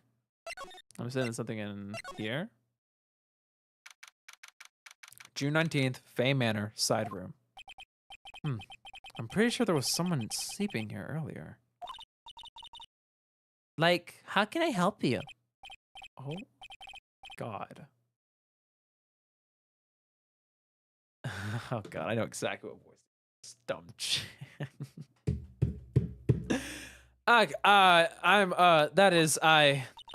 Like, so isn't it about time to start? Huh? Time to start what? You know, like the channeling. Channeling? Oh. No, actually, the situation has kind of changed. Huh? Like, what do you mean? Thinky. Please stay calm, but there's been a murder. So, like, a murder is that thing where, like, one person kills another, right? Yes, a person has killed another person. Oh, that's, what are the words I'm looking for? It's like, thinky, like totally a bummer. Yeah, after all that effort, that's all she has to say. Oh, I'm sorry. I forgot to, like, introduce myself. My name is Eeny Minnie. Eeny Meeny? Is it Eeny Meeny or Any Minnie? I think it's Eeny Meeny. My name is Eeny Meeny. At the college, I'm researching and studying parapsychology. Parapsychology? That's right. I think people, like, usually call it occult studies or something. Thinky. Like supernatural phenomenon, ESP and psychic powers, that sort of stuff. That's pretty out there. I'm Phoenix Wright, attorney at law. Silver, cool out, man. You have the blanket a mess. Are you gonna fold it? Like, I had a really good nap and, like, I was thinking of leaving it like this. So, like, it's all set for tonight. Eeny meeny, huh? Eeny. Alright. So what brings you here today?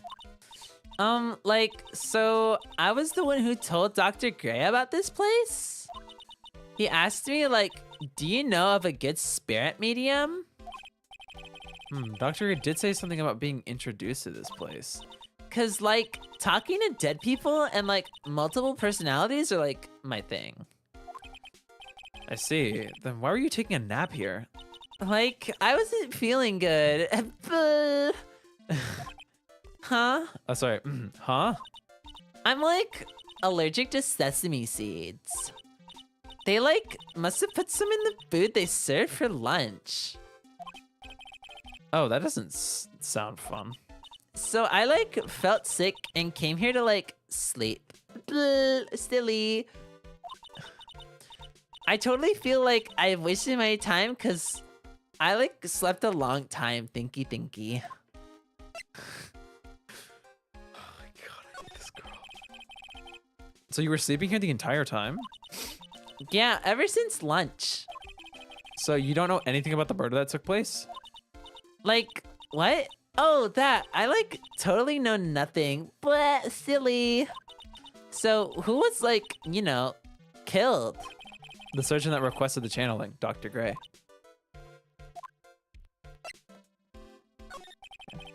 You and Dr. Gray knew each other, right? I don't know any Dr. Gray. Oh, really? Then what was all that talk about him earlier? Huh? Well, like, a long time ago, I was, like, A patient? Yeah. It sounds like she's trying to hide something. Anyone can show her. Like, I'm really sorry, but like, I'm not at all that smart. So I don't, like, get it. But silly. Why does it feel like she's just putting on an act? Can I marry her? You want to marry a bag of rocks? She's dumb as bricks, guys. Come on. Two-faced dumb as bricks, to be more specific. I need to take a drink. All right. June 19th, Fay Manor, Winding Way. There's no one here, as usual. Ah! Hey, how are you? You're Pearl, right? Silent as ever.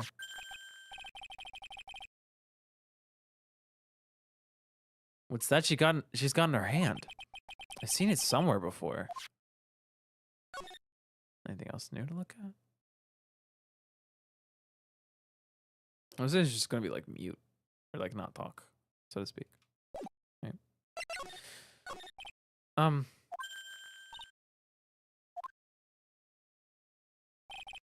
What is it? Is it my hair? Is it too spiky? Not spiky enough? Okay, that's funny as shit.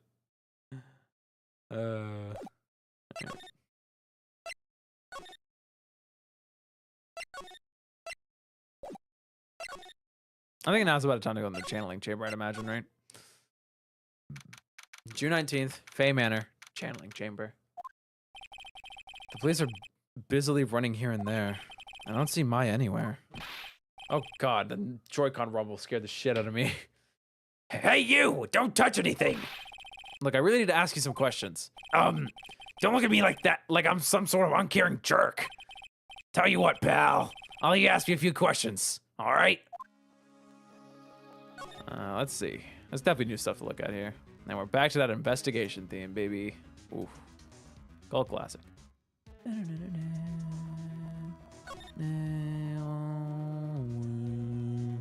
I can't investigate anything now. Okay, interesting.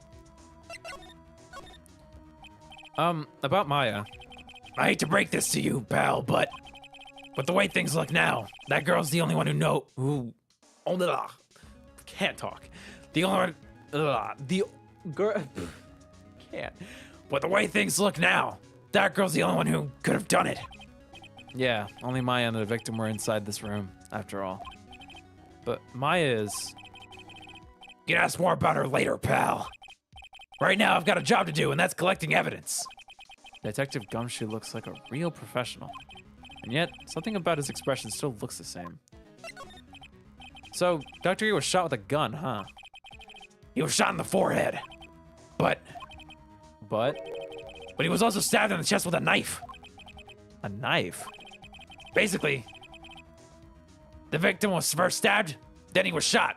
See? What? That's so random.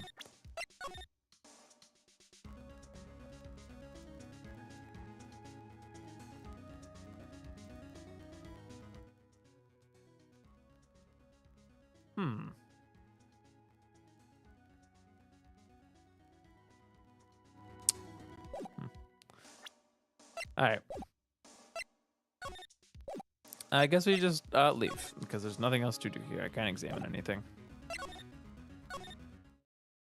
I guess we'll go to Kurain Village. June 19th, Kurain Village.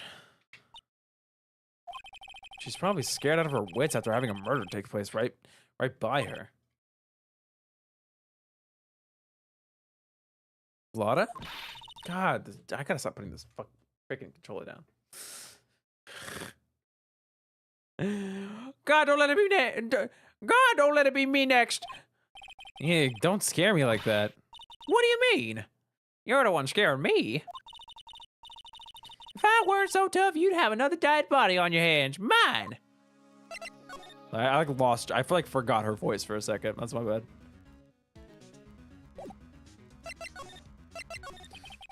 Did you see or notice anything that stuck out to you? Ugh. Nah. Nah, well, maybe one thing. What is it? Turns out my poor stomach's not good at handling this kind of thing. Huh? What? Curs and ghosts and stuff coming back to get you. It's just too much, I'd say. What is too much? Being a cult photographer. That's some scary stuff, so I think I'm gonna try being a celebrity photographer now. Going after photos more within your reach from now on? More glamour, less gore? What's up? Oh yeah, What is it? I took some high pictures earlier. Huh? Remember? I took some pictures at the murder scene inside. Ah, she did. 2 even. What? Okay, how the hell do you say this? Seance murder? Seance? Oh, seance. Duh. The seance murder. I should like to read that. It'll be a sensational story. With Lotta. Sorry, my journalistic sense is burning inside me. Hate to cut and run, but I'm heading back in. Gotta beat those cops to the scoop of the century. Wah! Ha ha ha ha! I don't know who's scarier, Lotta or the spirits. Why does it feel like we've been through this before? I'm gonna keep checking. I want to see new stuff. All right. Back in the meditation room I go, I guess. June 19th, Fay Manor, meditation room. Oh dear, madame. You have such impeccable timing. Like, what's all the buzz? All right, everyone, listen up. You too, pal. I'm going to give you all a brief update. Right now, it looks like the investigation's not going to be done until real late. That is a terrible shame. I propose that everyone sleep here under the roof of the Fey Manor tonight. What a mess. I can't believe how crazy this day turned out. I was arrested and taken away by the police. And I don't see myself getting any sleep tonight. June 20th, 8:02 a.m., Fay Manor, meditation room. Morning. I guess I must have nodded off at some point. I hope Maya's okay. I should hurry and get back and get to the detention center. I should hurry and get back to the detention center ASAP. Ugh. June 20th, 10:34 a.m. Detention center, visitors room. Nick! Maya, What am I gonna do? I never imagined it would turn out like this. calm down, Maya. Take deep breaths. Come to think of it, the first time I met her, it all started right here in this detention center. I finally get to see you again, and It's not your fault. You didn't do it. no, I did it. I killed that person. But that wasn't you. It doesn't matter. It might as well have been me. I was too weak, and I couldn't control the spirit's power, so I don't want to bring up the case quite yet, but you don't have to be nice to me. I understand. oh, this is such a pretty cute theme. Well, we gotta examine the 2 goated things in this room. Smile, you're on a candid camera. Of course, this guard monitors the visitor's room. I wonder if he's bored. Not that I can tell, because he never looks over this way. Dude, bro has the easiest job of his life, man. He just sits here and makes sure he doesn't, the prisoner doesn't try to like run through the bars or some shit. Kind of a self-assured if I do say. That's what I'm saying, man. That's what I'm saying. So you're the master or something of the Kurain School of Channeling? Actually, my mother is for now. And since that title is passed from mother to daughter, I guess I will be someday. But many people think that channeling isn't real, that it's all just an act. You believe in us, don't you? Yeah, because I've seen it with my own eyes. When Maya's channeling a spirit, not only her voice, but her whole physical appearance changes. It's a supernatural phenomenon that occurs every time.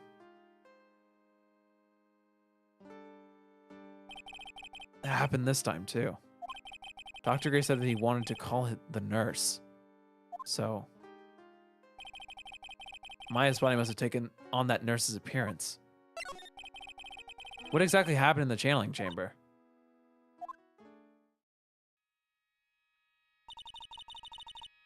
I went into that room with Dr. Gray, locked the door, and sat down across from him. Okay. They closed their eyes, and I began the channeling. This is sounding kind of creepy, like the beginning of a scary story. And that's the last thing I remember. What? After a spirit comes into my body, I lose my self-conscious. Or my conscious, I guess. And you don't remember a single thing? When I came to, I was being held in my aunt's arms. And then there was blood all over my clothes. Oh, but I do remember having a dream. A dream? What kind of dream did you have while you were channeling? I can't remember it all that well, but I was dead and buried in the ground. I couldn't move, and it was unbearable. Really suffocating. It went something like that. I see. I have no idea what to say to that. There was a really familiar smell, too. Under the ground? Yeah, I can't quite place it, but I know I've smelled that same scent before. I guess this is about all the information I'm going to gather for today. I'll be back later, Maya. In the meantime, please make sure you prepare. It okay? Huh? It? What is it? The document requesting me to be your attorney, of course. We back at it again, boys. Back at it again. Yeah, but do I do my homework or play Papa's Cheeseria? Neither. You watch the stream. Do homework, though. Pro tip. But, What's wrong? are you sure? I mean, I'm guilty. I'm a murderer. No one's said of that yet. But I did. I killed that person with these 2 hands. That's enough, Maya.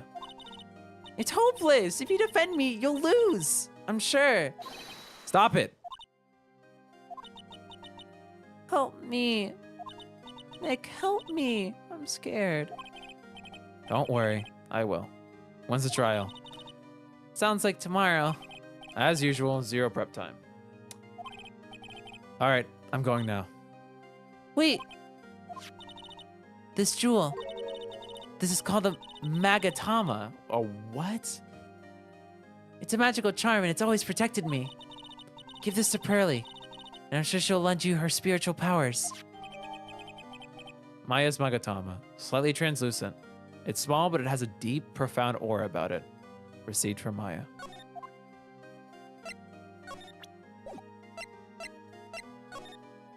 I already did the examining, right? This game is so unrealistic. The trial will be at least 2 months away. Well, to be fair, you have to understand this is set in Japan, or this is on like Japanese law, so this probably is a little bit more accurate. But even still, yeah, obviously it's still unrealistic.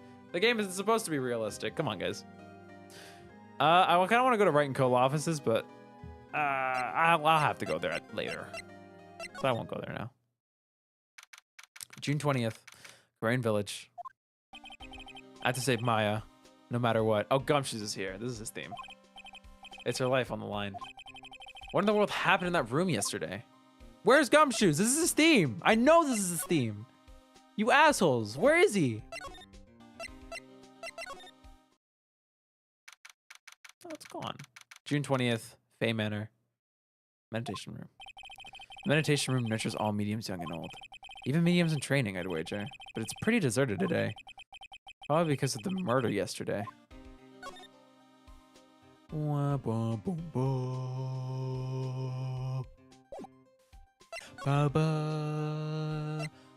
I guess we'll check the channeling chamber next.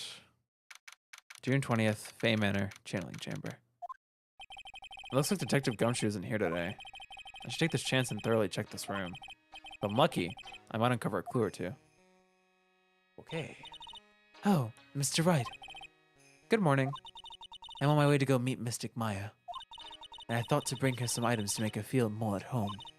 Namely, tea so bitter you'll lose your tongue and jaw-droppingly large strawberry Desserts. God, I can't freaking read. I'm sure Maya will be very grateful. That's Mystic Maya, good sir. She's one scary lady. Oh dear, sweet Mystic Maya. Pearl wept constantly for you last night, as did I. I know it's important for me to search the site, but I should ask her some questions too, while I have the chance. It's a beautiful and expensive folding screen. It also looks quite old. There seems to be some sort of sacred text written on it, but I can't read it. That this is... It's a hole. Could this have been made by a bullet? Folding screen about 8 inches off the ground is a small hole that looks like a bullet hole. Added to the court record.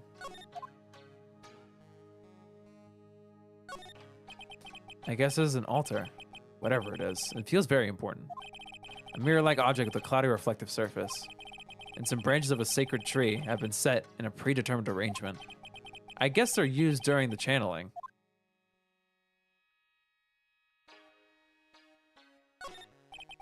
There's some empty space behind the folding screen. The light of the candles can't reach back there, so it's completely dark. Everyone's hiding back there.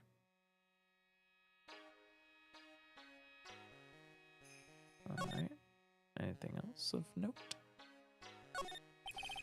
The meditation room is on the other side of this very heavy-looking door. The lock on it is broken because, well, I broke it. It doesn't seem possible, but I managed to break it pretty badly. When I want to do something bad enough, people can... When we want to do something bad enough, people can do the most amazing things. This is where the medium sits, I assume. There are 4 panels of this flooring. The straw on the flooring feels a little damp, probably from the humidity in the air. No matter what I do, my eyes keep getting drawn to the pool of blood in the center here. Alright, I think that is all. Alright, let's talk to the lady. I'd like to ask you a few questions about what happened yesterday. Do you mean that awful tragedy? What else would I be talking about? That man murdered me, so I killed him. Maya? Step away from there. Please leave this area to me. Go quickly and inform the police. What happened here in the room after I left? Well, first I struck Mystic Maya in the head to make her go unconscious. Oh, sorry. To make her go unconscious, correct? That is correct. Next, I performed the spirit severing technique. Spirit severing technique? The spirit of that nurse was inside of Mystic Maya's body. I used the technique to send the nurse's spirit back to the other world. I wonder if this kind of testimony is even admissible in a court of law. By the way, I was possessed? I know she was possessed.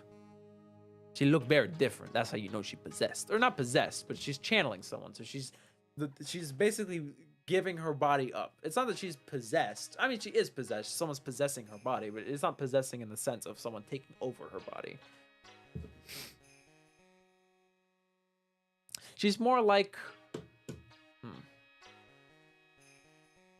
It's like, she's like the door, right? She's the door between the spirit world and the real world. She's the door.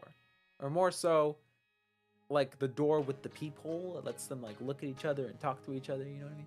Anyway, by the way, what is this room exactly? I read that Maya was possessed by Derpy_G. Alright. By the way, what is this room exactly? The channeling chamber. This room was created for the sole purpose of preventing such a tragedy as yesterday. What do you mean? Sometimes when an inexperienced medium calls an especially strong spirit, that spirit may become violent and revolt, as you witnessed yesterday. Revolt? But how? When a spirit enters a medium's body, she loses her will and her stealth steps aside. To put it another way, the spirit is borrowing the medium's body, good sir. Look, I did perfect. Explain it. But isn't that extremely dangerous? An experienced medium has little problem controlling a spirit. But Maya, I mean Mystic Maya, that was her first channeling. That was why I insisted on locking the door. However, I never thought that would be calling danger upon the client himself. I am grateful that one of our heirlooms was not damaged in this horrible incident. And that would be? That folding screen there. It is the Kurain sacred writings. Along with the Kurain sacred urn, they are the village's most treasured possessions. If I ever found out that something had happened to either one, oh, the humanity. Not for her to be worrying about the folding screen at a time like this. I guess this isn't just some kind of dilapidated old screen after all. How's Pearl today? Mr. Wright, Yes. in this world, Pearl is my most treasured possession. When compared to even Mystic Maya, Pearl has the spiritual power to become a master. That is very impressive. Until now, the women of the branch family have thought themselves to be inferior. But Pearl is different. Her spiritual strength is so great, it's even greater than some of the main family. Yes, Pearl is a channeling prodigy and is the pride of the branch family. Wow, she's really fired up now. In any case, our will is so different from yours. Perhaps it is best for you to quit, good sir. Quit. Quit what? Well, then I do believe it is time for me to take my leave. All right. Please tell Maya I said hi. What was that? I mean, Mystic Maya. I will tell her. I wanted to present the hole in the screen. I should have done that first.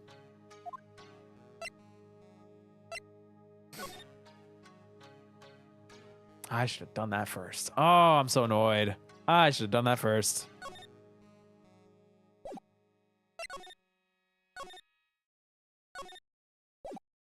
No, let's go to the place we haven't gone to yet, which is Winding Way. June 20th, Fay Manor, Winding Way. Little Pearl isn't here today. Maybe she's at school? Quick little scan. Nothing new to examine. I also want to check. Oh, wrong room. Snickerdoodle. There you go. That's new. June 20th, Fay Manor, side room. Oh, hey, like, you're like that guy from yesterday, the dentist guy? No, I'm a lawyer. That's right, Mr. Smith Esquire, thinky. That's right. Wait, I mean, you're wrong. My name is Wright. Smith, right? Well, I got like 3 letters at least. Stilly, but I don't think she gets the point. anyway, why are you like here? I'm sorry. Oh, anyway, why are you here? So, like, I study this thing called parapsychology at this college, and You told me about that yesterday. The sesame allergy too. What I'd really like to know is why you're still here today. oh, so like that's what you meant. Like, you should have been more like clear about it. So, sorry, my bad. No, it's okay. Like, it's really. That's it? Why'd you stop mid-sentence? Did I? So, like, what was I talking about again? I called it, my lord. Bought everyone on another genuine mysterious phenomenon? It's right here.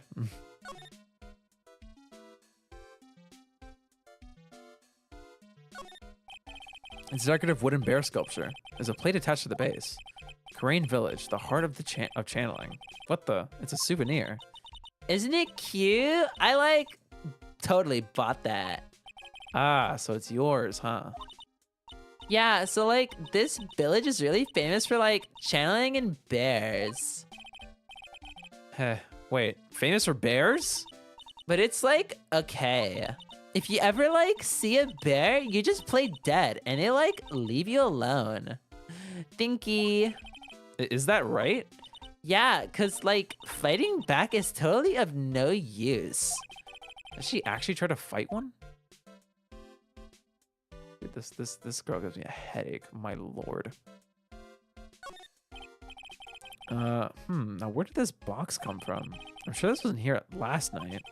Looks like a box for storing clothes, but it's pretty big for just clothes. It's mostly empty, but a few folded pieces of channeling costumes sit at the bottom.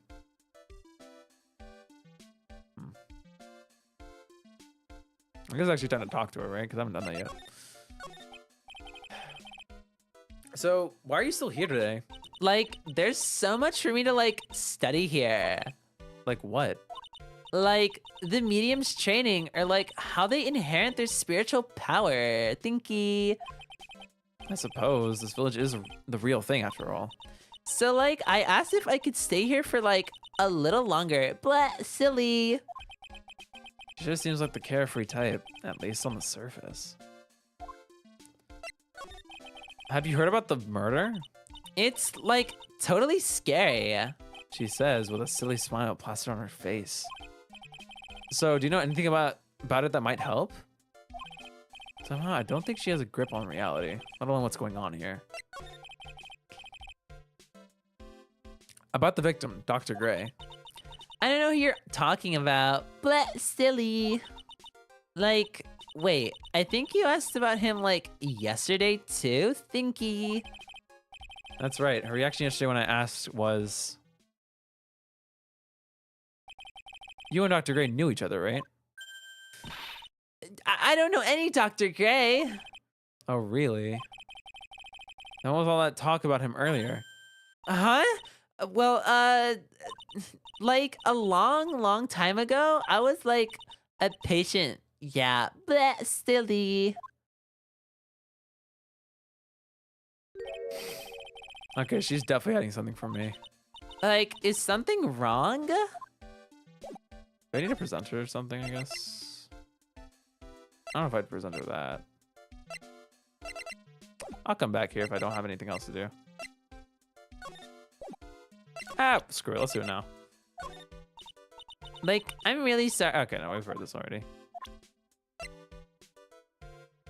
Alright. I think it's time to move on. Let's get out of here.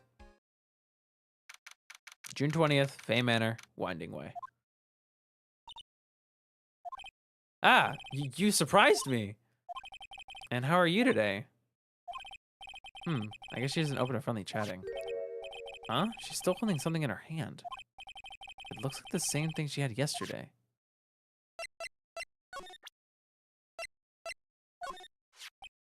Oh, yeah. Maya said to get this to you. Ah, I'm in trouble now. As long as he sees us like this, I'll be the next one they're channeling. That's Mystic Maya's. Huh? She actually spoke? Who are you? I'm Phoenix Wright. I worked with Maya. You worked with Mystic Maya? You're Mr. Nick, right? God, I had to think of a good voice for that. Isn't the squeaky shit? I'm really good. Yo, man. Frick. You're Mr. Nick, right? I don't know, some shit like that. I'll think of it. Excuse me? I know who you are. You're Mystic Maya's special someone. What? So then, of course, you're gonna help Mystic Maya, aren't you? That's what you're gonna do, right? But well, yeah, I will. Oh wow, it's like a beautiful fairy tale. That earnest look shining brightly in your eyes. It must be true love. What? Why am I being boiled into a bright red lobster by this little kid? I'm so jealous of Mystic Maya. Ah, what a wonderful relationship. Wait, I mean, things aren't like... Hee hee, I can tell you're a good person. Alright, Mr. Nick. I may be small, but I'm gonna help you in any way I can. I think I like that voice. I said, hold on. Alright. Well, first, let me go ahead and examine things. She's honestly pretty adorable, Loki.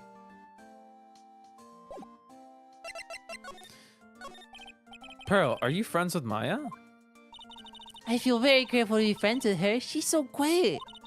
I want to be like Mystic Maya when I grow up. I really look up to her. Wow, I had no idea Maya was so revered. Usually, people don't use Mystic Maya's title. I get mad. Oh, sorry. But if it's you, Mr. Nick, then it's okay. Because you're special to her.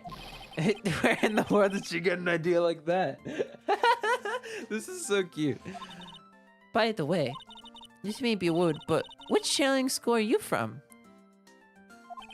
Which channeling school? Yeah. For example, I study the Kurain technique. Ah, I get it. No. I'm a lawyer. A lawyer. Lawyer? Yep. Is that related to spirit mediums in any way? None that I know of. Wait, are you telling me you don't know what a lawyer is? I'm sorry, but I have no idea. I did say Pearl doesn't know much about the outside world. So what's that you've got there, Pearl? Oh, this? I found it yesterday. Hmm. If you want it, I can give it to you.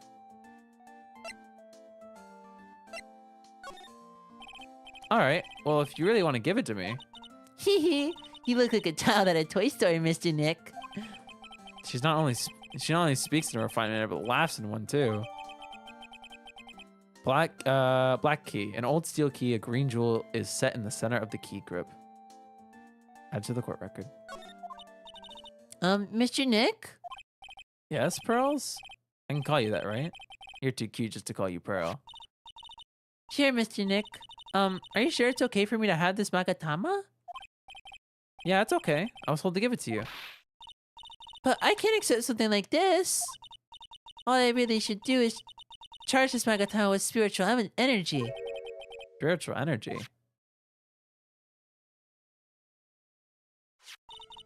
Please take this. I'm sure it will be helpful.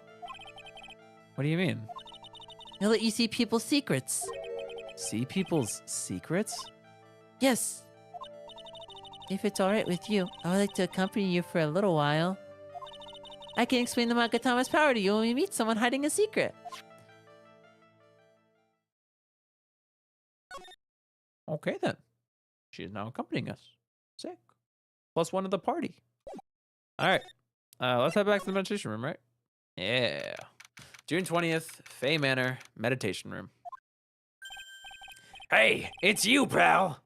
You're gonna be her lawyer, I bet. Yes. Oh, I really feel bad for you, pal. Just this once, I wish I could be on your side. Detective Gumshoe.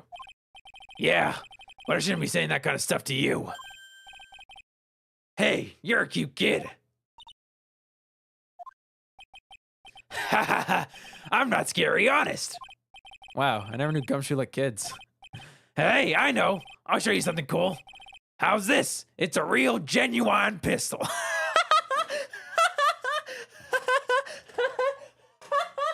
Okay, that shit is hilarious. Imagine seeing a 5-year-old and he's like, and you're like, hey kid, you want to see something cool? It's a real genuine pistol. And he's like, will we? And then he shoots him in the balls. Anyway. Detective Gumshoe, what are you doing showing her something that dangerous? Oh, sorry.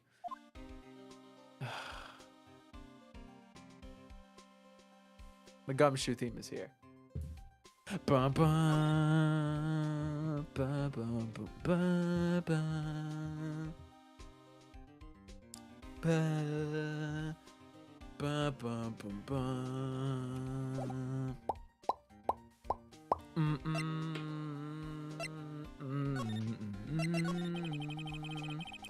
What about Maya and the charges against her?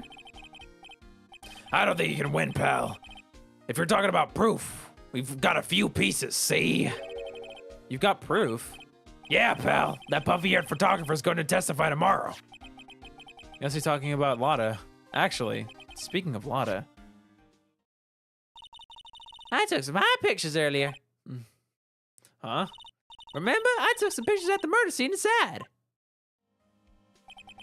Lotta's hot pictures. I really don't like that phrasing. My lord. I wonder what her camera captured. Besides, you must have realized by now, pal. There's no way anyone other than Maya Fey could have done it. What am I supposed to say to Pearls now? About Dr. Gray. The victim wasn't super famous, but people still knew who he was. His face was all over those tabloid shows last year, see? Yeah, I know.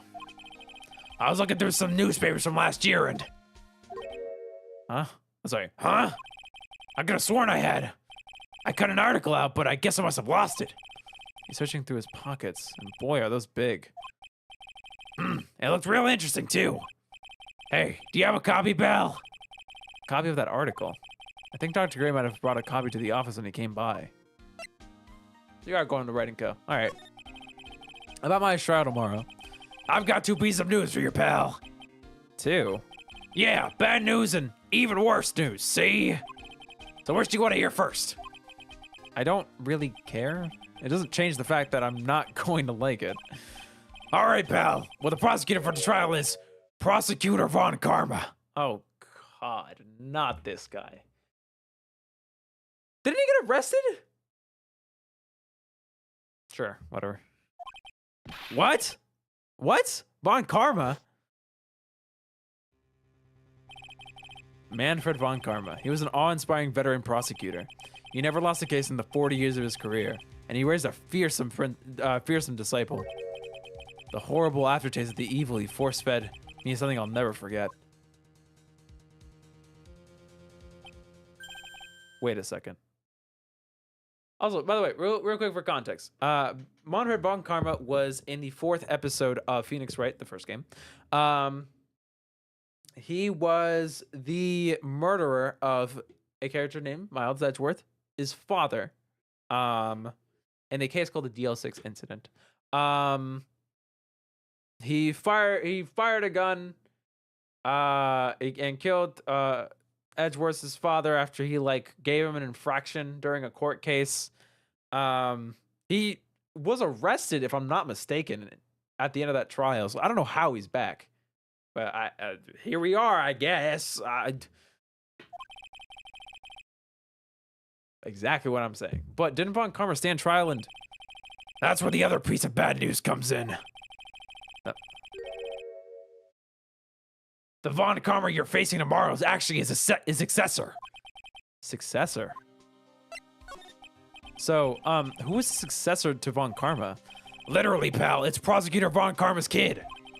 His kid became a prosecutor real young, like 13, and hasn't lost the trial since. See? That's what they call a prodigy, pal. Kid, huh? Well, wait a second. The 13? The kid became a prosecutor at the age of 13? I mean, a prodigy like that, I would have heard something about. Oh, no. The kid was born and raised in Germany, pal. That country's got a lot of stuff and is a great place to develop a person's talents. See? Germany, huh? That's probably why I never heard of this person. Ugh. Still, all it takes is someone mentioning the name Von Karma, and I get a terrible flashback to that case. That's what I'm talking about. Stop it. Get a grip on yourself, Phoenix. None of that matters anymore. Not that he's gone. Anyway, seems like it's time for us to move on. And it's time to go to Grand Village. And go back to Wright & Co. law offices. Oh, I can't talk. June 20th, Wright & Co. law offices. Phew, feels like I've been gone forever. But it's only been one day. Oh, that's right. Where's that newspaper Dr. Gray brought the other day? Ah, here it is. Right on top of my desk. This is the only thing he left behind that's going to be of any help. Newspaper clipping 1. 1 year ago on May 2nd, 14 patients died from a malpractice at Gray's surgical clinic. Added to the court record. Oh. Let's go around. There's a giant building just outside the window. It's the Gatewater Hotel, a high-class luxury hotel. Until recently, it had been a normal business class hotel. Charlie, a quite decorative plant. It's a memento of my boss, Mia, who passed away. The rest of the room may be in shambles, but I always manage to care for this little fella.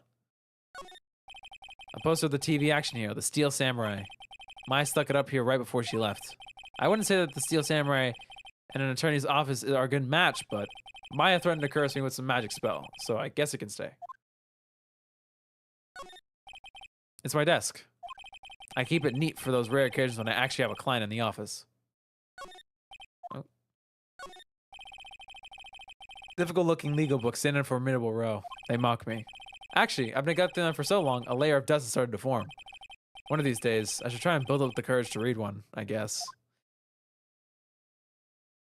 Alright, I think that's all there is to it. Alright. I always love reading up on that. Alright, let's head back. We now have the newspaper clipping that we can give to him. Dr. Gray brought this over to my office the other day, and hey, it's that news story.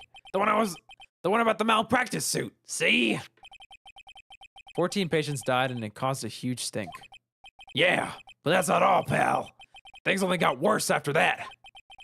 You mean the car accident the nurse died in? Oh, here we go. I brought my own clipping with me today. Here, pal, this is for you. All right, thanks. Newspaper clipping 2. Mimi Minnie, nurse at Gray Surgical Clinic, died after falling asleep at the wheel. Mimi Minnie. Eeny meeny. Mimey. So Mimi Minnie. Miney? Mimi Miney? Eeny me. Eeny Miney. Eeny meeny. I'm trying to figure out how to freaking say the name still. Mimi Meanie, nurse at Gray Surgical Clinic, died after falling asleep at the wheel. Added to the court record. All right. Nothing else to talk about, I guess. Oh, I'd better shut my mouth. What? I'm not gonna give you any information about evidence, pal. Oh. Okay. Okay. Something to talk about. I guess it's just time to go. Let's go back to detention. That's not where I wanted to go. Okay. That makes sense. June 20th, detention center, visitors room. Maya must be in another round of questioning. Other detectives are taking it easy on her, but these kinds of cases aren't usually taken lightly either. Guess I'll come back later. Oh, well, she's not here. Okay. Well, time to figure out where the hell I gotta go. This is a fun game. Nope. Alright, I'm expecting through here into here. Nope. How much longer are you gonna stream this? I'm gonna stream until we reach the end of this part. But don't worry, I'm not gonna leave. It'll be on a cliffhanger, but it'll be on a sensical cliffhanger. Okay, don't worry. I guess we're going in here. Yep. June 20th, Fay Manor, side room. Hello again. We seem to be seeing a lot of each other today. Aw, she's like totally cute. Is she like your daughter? Oh, what? No. How do you think I am? Do I can't tell if I like her theme or not, honestly. But, you know, I usually like to go for like 3.5, 4 hours on these streams. Because this game's really fun to stream. And also, each part is very long, so I want to get like significant progress. I try to do like 3 parts. Or like 3 sections per stream. Usually is the goal, I want to say. 3 to 4. Usually 3. Anyway, let's do this. I want to ask you about the victim, Dr. Gray. I like totally don't know him. What? Ak, what is that? You can see it, can't you, Nick? Can't you, Mr. Nick? You can see the lock on that person's heart. Huh? What? This is the power of the Magatama. Only you can see the psyche locks, Mr. Nick. Psyche locks, huh? The more someone wants to hide their secret, the more locks you'll see. If it's only one, I think you can easily unlock it. Unlock? But how? Please use Mystic Maya's Magatama on this person. And let's remove the lock. I have no idea what she's talking about, but guess I'll give it a try. You must be careful though, Mr. Nick. If you make a mistake, it will hurt you. If you don't think you have the proof you need, you must have the courage to stop. Well, I've got to start somewhere. Let's give this psyche lock a try. I'm gonna ask you again. Do you know Dr. Gray? I totally don't know that guy. Like, you're totally more persistent than a roach.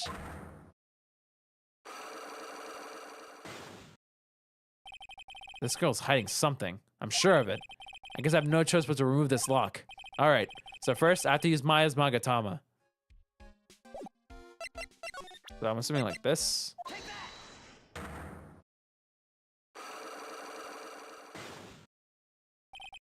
the victim. Oh, wow. Eeny meeny. I believe you do know who Dr. Gray is. I told you, like, how many times do I, like, have to repeat myself? If you're, like, so totally sure, then where's, like, your proof? Well, it may be possible that you never actually met Dr. Gray in person. I do believe you have at least indirectly known of him. Like, what do you mean? Like, indirectly? I should try to show that the possibility existed for now. So something that shows a possible connection between Eeny and Dr. Gray, which is obviously this. Take a look at this newspaper clipping. Like, what is it? A story about an accident? Please read the victim's name. Mimi Minnie. Meanie's a pretty rare last name, wouldn't you say? Miss Meanie, I can't. Meanie wouldn't have to be a relative of yours, would she? So you noticed. She was my older sister. I'm sorry about your loss. Your sister, was she a nurse, perhaps? At Dr. Gray's surgical clinic? Gray Surgical Clinic. I don't think I need to tell you that the clinic was run by the victim, Dr. Turner Gray. Which is how you knew of Dr. Gray. You knew him through your sister.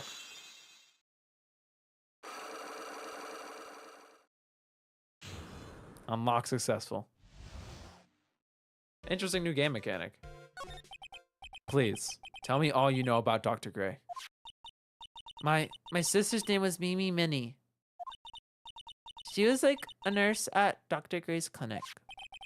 That's what I thought. I heard that like Dr. Gray was really tough on people, like a total slave driver. My sis was like always coming home totally wiped out because she was overworked. Wiped out? So is that why she fell asleep at the wheel? That guy like drove my sis so hard, so like that's why the accident happened. The one where 14 patients died from malpractice? Yeah, like I think that was the doctor's fault too, Thinky. My sis was pushed by like everyone's expectations and like her duties and stuff. And that pushed her to her death. Oh, I'm sorry. So like, are we done? I've like already told my story to like everyone. Do you understand now, Mr. Nick? This is how the psyche lock works. Well, I don't plan to pry into people's hearts unless I absolutely need to. The lock this time was pretty easy, but you might meet people who aren't as willing to give in later on.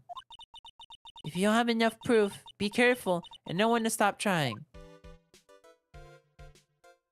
Okay.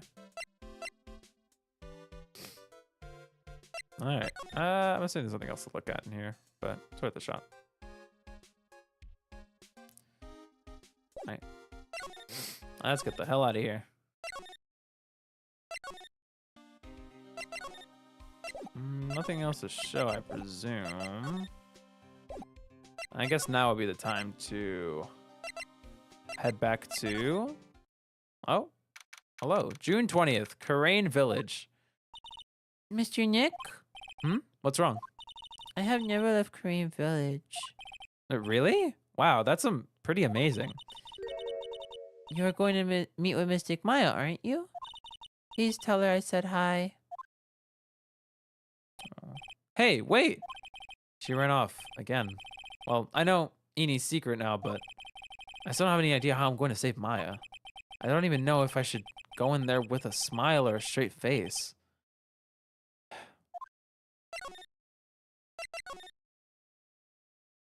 June 20th, Detention Center. Visitors room. What am I supposed to do? I'm almost out of time. Can I really do anything? Can I really save her? Sorry to keep you waiting. Huh? Must be Naya. Oh. No, no, no, no, no! It's been a long time, hasn't it, Phoenix? That voice. Hey, Mia! Even without me being here, it looks like you've learned to stand on your own.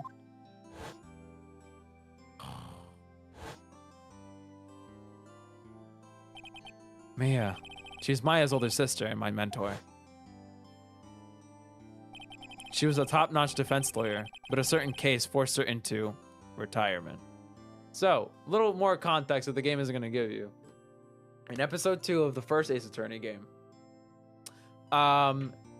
she was killed with a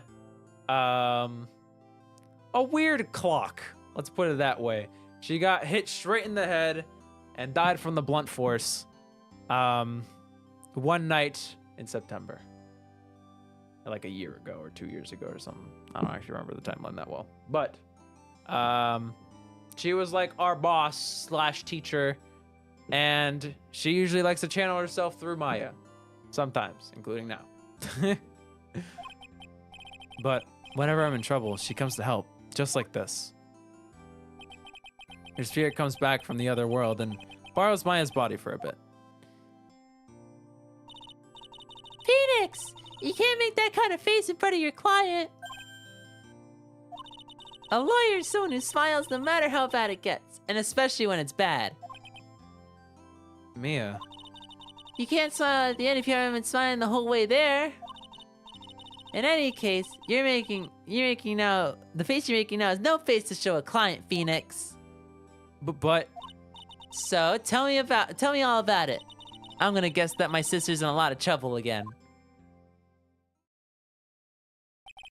I told her everything about what had happened in the last 2 days. Mia closed her eyes, deep in thought, while she listened.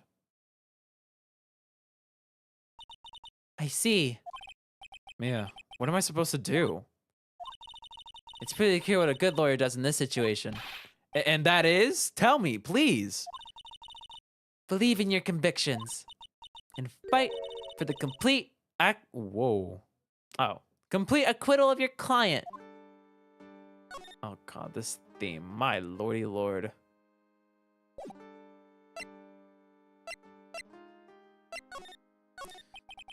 You think Maya's not guilty? How can you be so sure? I know she is, and I'll give you a hint as to why. Yes? Mediums can't have dreams. They can't? From what you told me, it sounds like Maya was having a dream while channeling. Yeah, she said she dreamt that she had died and had been buried in the ground. But that is impossible. You've heard it from her, I'm sure. When a medium channels, her own spirit disappears. Which means that it's impossible for her to dream during that time. Then, what does this mean? I think it's safe to bet that Maya was set up. A setup? It's up to you to pull the lid on this case tomorrow and show how she was set up. How am I supposed to prove her innocence when I have nothing to go on? If you're looking for a clue, it's already in your hands. It is? Just it sounds, Phoenix. You already hold the key. Really? Come on, show me the key to this case. The key, huh? Alright, I'll show it to her. The key I hold. Mia, have you seen this key before? Ah, the key. It's literally the key to understanding everything that's happened in this case. Like, no shit. This key? Phoenix, listen. Right now, that key is sitting in your hand. However, it shouldn't be. It contradicts the facts. What does she mean? I'm certain this key will be a piece of evidence that makes your case tomorrow. You already know everything you need to know. You know what the key to this case is. That is enough. But, how can I win tomorrow without knowing who the real murderer is? Who could have... I didn't know it at the time. This day was going to end with a turn for the surprising.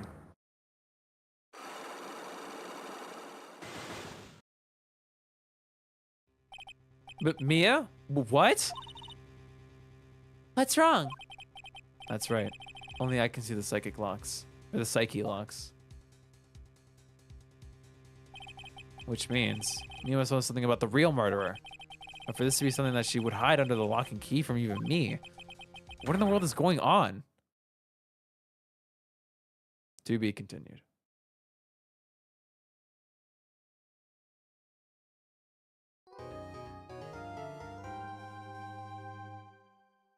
Is 3 locks a lot? Yes. 3 locks is a lot.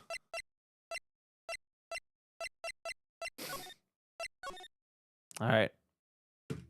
That, my friends, is going to be it for today's stream. I think I said that correctly. I don't know. That came out weird. All right. That is going to be it for today's stream. We're ending it there. Yes, we're ending it there. We have streamed for 4 hours, and I'm not tired of this game, but I feel like that's a good place to end it. If you guys want to catch more Ace Attorney, I will see you guys next week. And if you did not watch the first game, I suggest checking out the playlist. I'm actually gonna link it in the description after this stream. I'm gonna do that. If you miss any parts during the stream, I'll be making sure to like chapter it up afterwards, like sometime later tonight. I'll have it all chaptered up, so if you miss any parts, you can jump to them. If you guys enjoyed today's stream, go ahead and drop a like down below, because that's what like button's for. I had a great time. This game is so fun to stream. Anyway, if you guys had a good time here, good. If you want more Ace Attorney, subscribe, because I plan on playing the whole trilogy, and probably even more after that, because this game is really fun. And hopefully, eventually, by the end of it, I won't be super stupid. I have a good feeling next week when we come back, I'm going to bomb the shit out of this trial. But it's fine. It's fine.